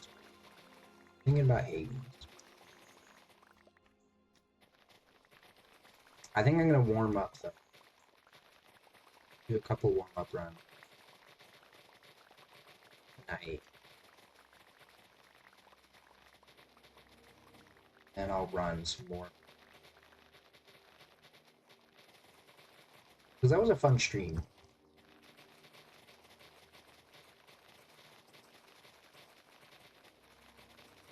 Just gotta figure it out. But I'm kind of run out of. I maybe shouldn't have changed my stream. Say that I'm talking about literature, because I did for like 2 hours, like 2.5 hours. But then, like, without someone asking me about literature or anything, like that, I kind of ran out of steam on it, which not great for anyone jumping in at the last moment on like talking about. But that doesn't matter.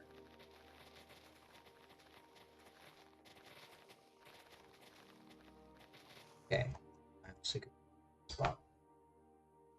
Let's go up.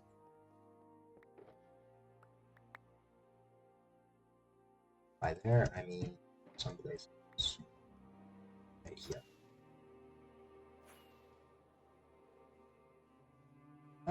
This area looks intense. Let's take this thing. Got this big flat spot I can clear down to bedrock. Fine. I think so. One of the games I was like kind of hovering over, thinking maybe today is there's a game called Fretless, The Wrath of Rifson, which is a game by studio, but it was a passion project by the artist Rob Scallon,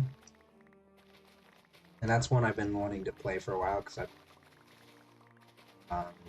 1st of October is one day a year band that's now done it for 7 years. Congrats to them. But I'm super excited. I want to play that game. Looks like it's gonna be so much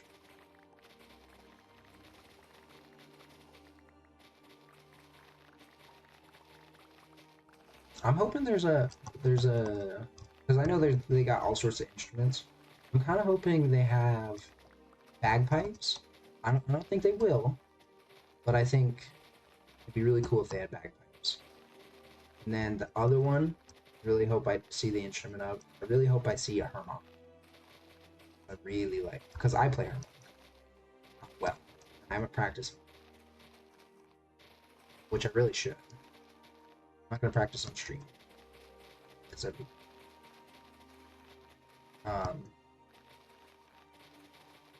But yeah, I think that's what I'm gonna. Maybe that's a Monday stream.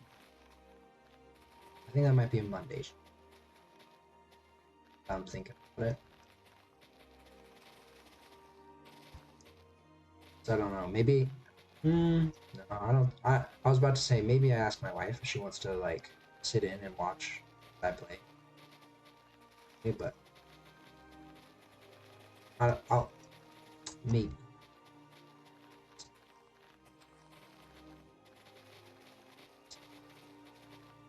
We will see. I mean, it's probably not going to happen, but maybe.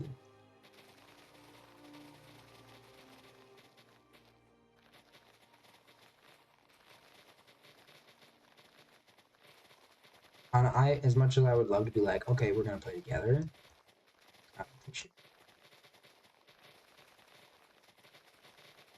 One of the games, though, that I know she wanted to play, that she grew up playing it was one of the Spyro games.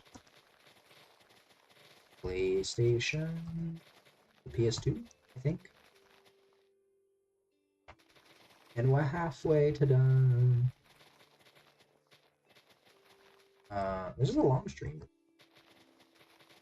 I was supposed to end like 15 minutes ago. But I don't know, maybe I get an emulator of the one that does co-op. Play that much. That might be fun. It'd be interesting if it might be like we do it once and then like this is stupid.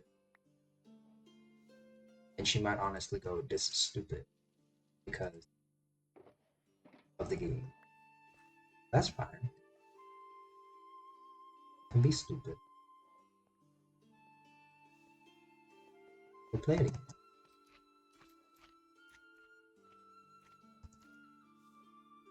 Believe it or not, the goal is not to have a good time playing the game, but just a good time with her.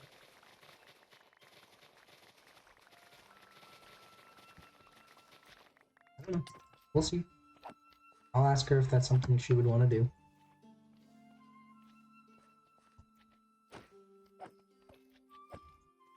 But she just loves me, and I love her. So when I stream, she'll just go like, ooh, it's my man. Which is very cute. I think she's watching, so I can say, not feel embarrassed.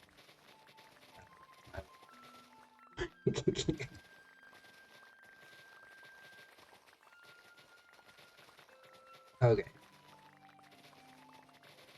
When do you think I'll have enough grass? Think I ever will? I'm gonna collect all this and I'm gonna realize, oh, I got too much grass. I don't need this much grass. That's kind of what I'm thinking is gonna happen. Is I'm gonna get too much grass, and then I'm gonna be like, oh shoot, I gotta start in all shoulders. And then I'm gonna have way too many shulkers.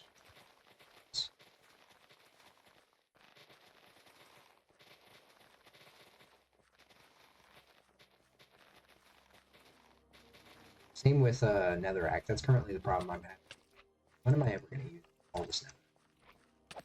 Like, I know I want to use netherrack for a lot of things, and that's a good building block.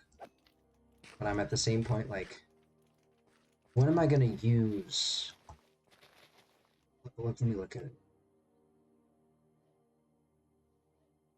Statistics.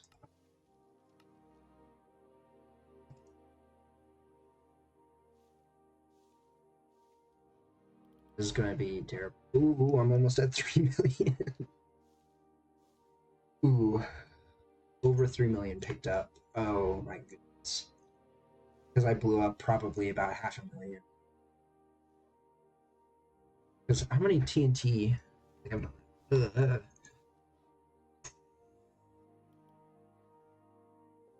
That's kind of going. That's really. Because I basically only mine netherrack with this. Oh. And I only mine dirt. How much dirt have I?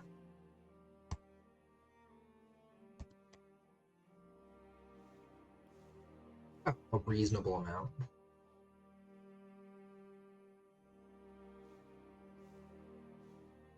What about grass? What are we up to? Because there's like the only way to get grass basically is to mine it.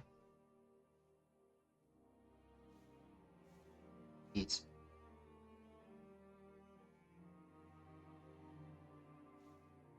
Yeah. We're getting there. We're getting there. This song kind of reminds me of a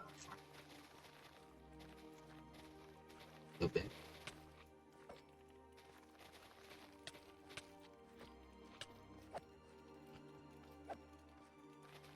Yeah, my movement and combat PvE skills are not great right now.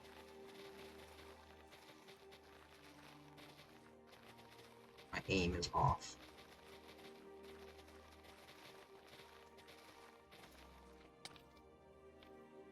And my timing is a bit off.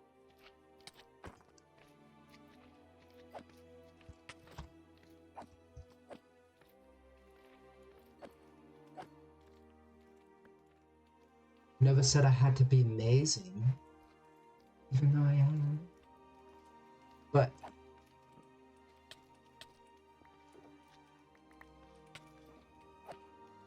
oh, that was dumb. Never mind. There. Oh wow, I might actually finish the shulker boxes. Shulker. I find it funny sometimes when they add certain things to Minecraft. And it's interesting because of the way they, like, the namings they use for some things. They name it in English, but sometimes they give names to things that read very Swedish. Which I appreciate, I like. I'm Swedish too. Wasn't born there. That's where my family's from.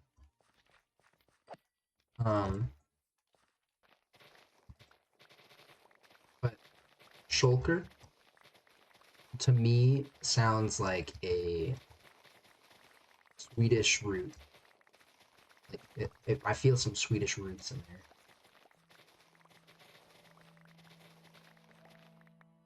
I don't know if anyone else. And then elytra, and then nylium. Like elytra, less so. Nylium, not as much. Nylium, or whatever it is. I think it's nylium. But regardless, the name shulker very much reads to me as a Swedish word. And it's just every once in a while they'll get like a name in there that feels kind of Swedish. And they haven't done it in a long time since like the Microsoft acquisition. They've not really done that. And I think the reason for it is they want more English accessibility. Or more widely recognizable names, and that's where you get like the Bogged and the Breed. Which, don't get me wrong, pretty good names. Tells you what they are. Kind of. The Bogged, not really. Then you get like the Parched. What are the other desert ones? Little Mummy, Skeleton.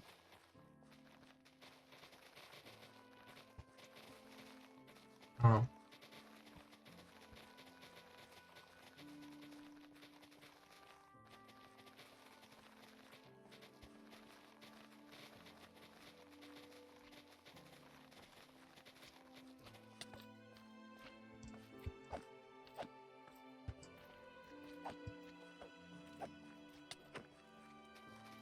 Okay, we are almost done with stream. Almost. I did not expect to go 3.5 hours. That's fine. I'm glad I picked a long this time. I picked like a 5-hour. I skipped past the first song because it kind of reminded me of Skyrim. I don't think I need a Skyrim sounding song today.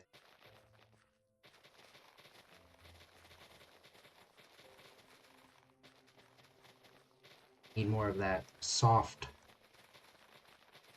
Not soft, but like, need that fan.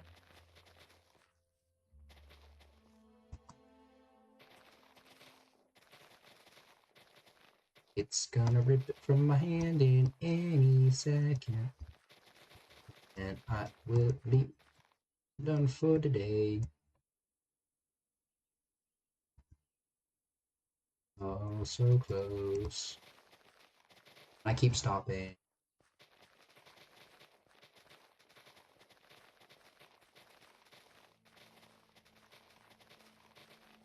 I should really time lapse this stuff.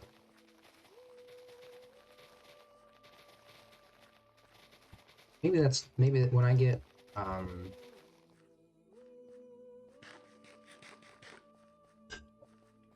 which one is it?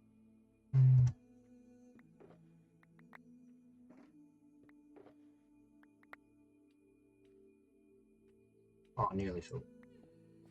Leaves me 2 left. Jeez. Good timing.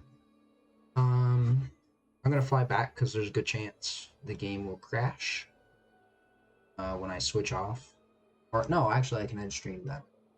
I forgot. I got hotkeys.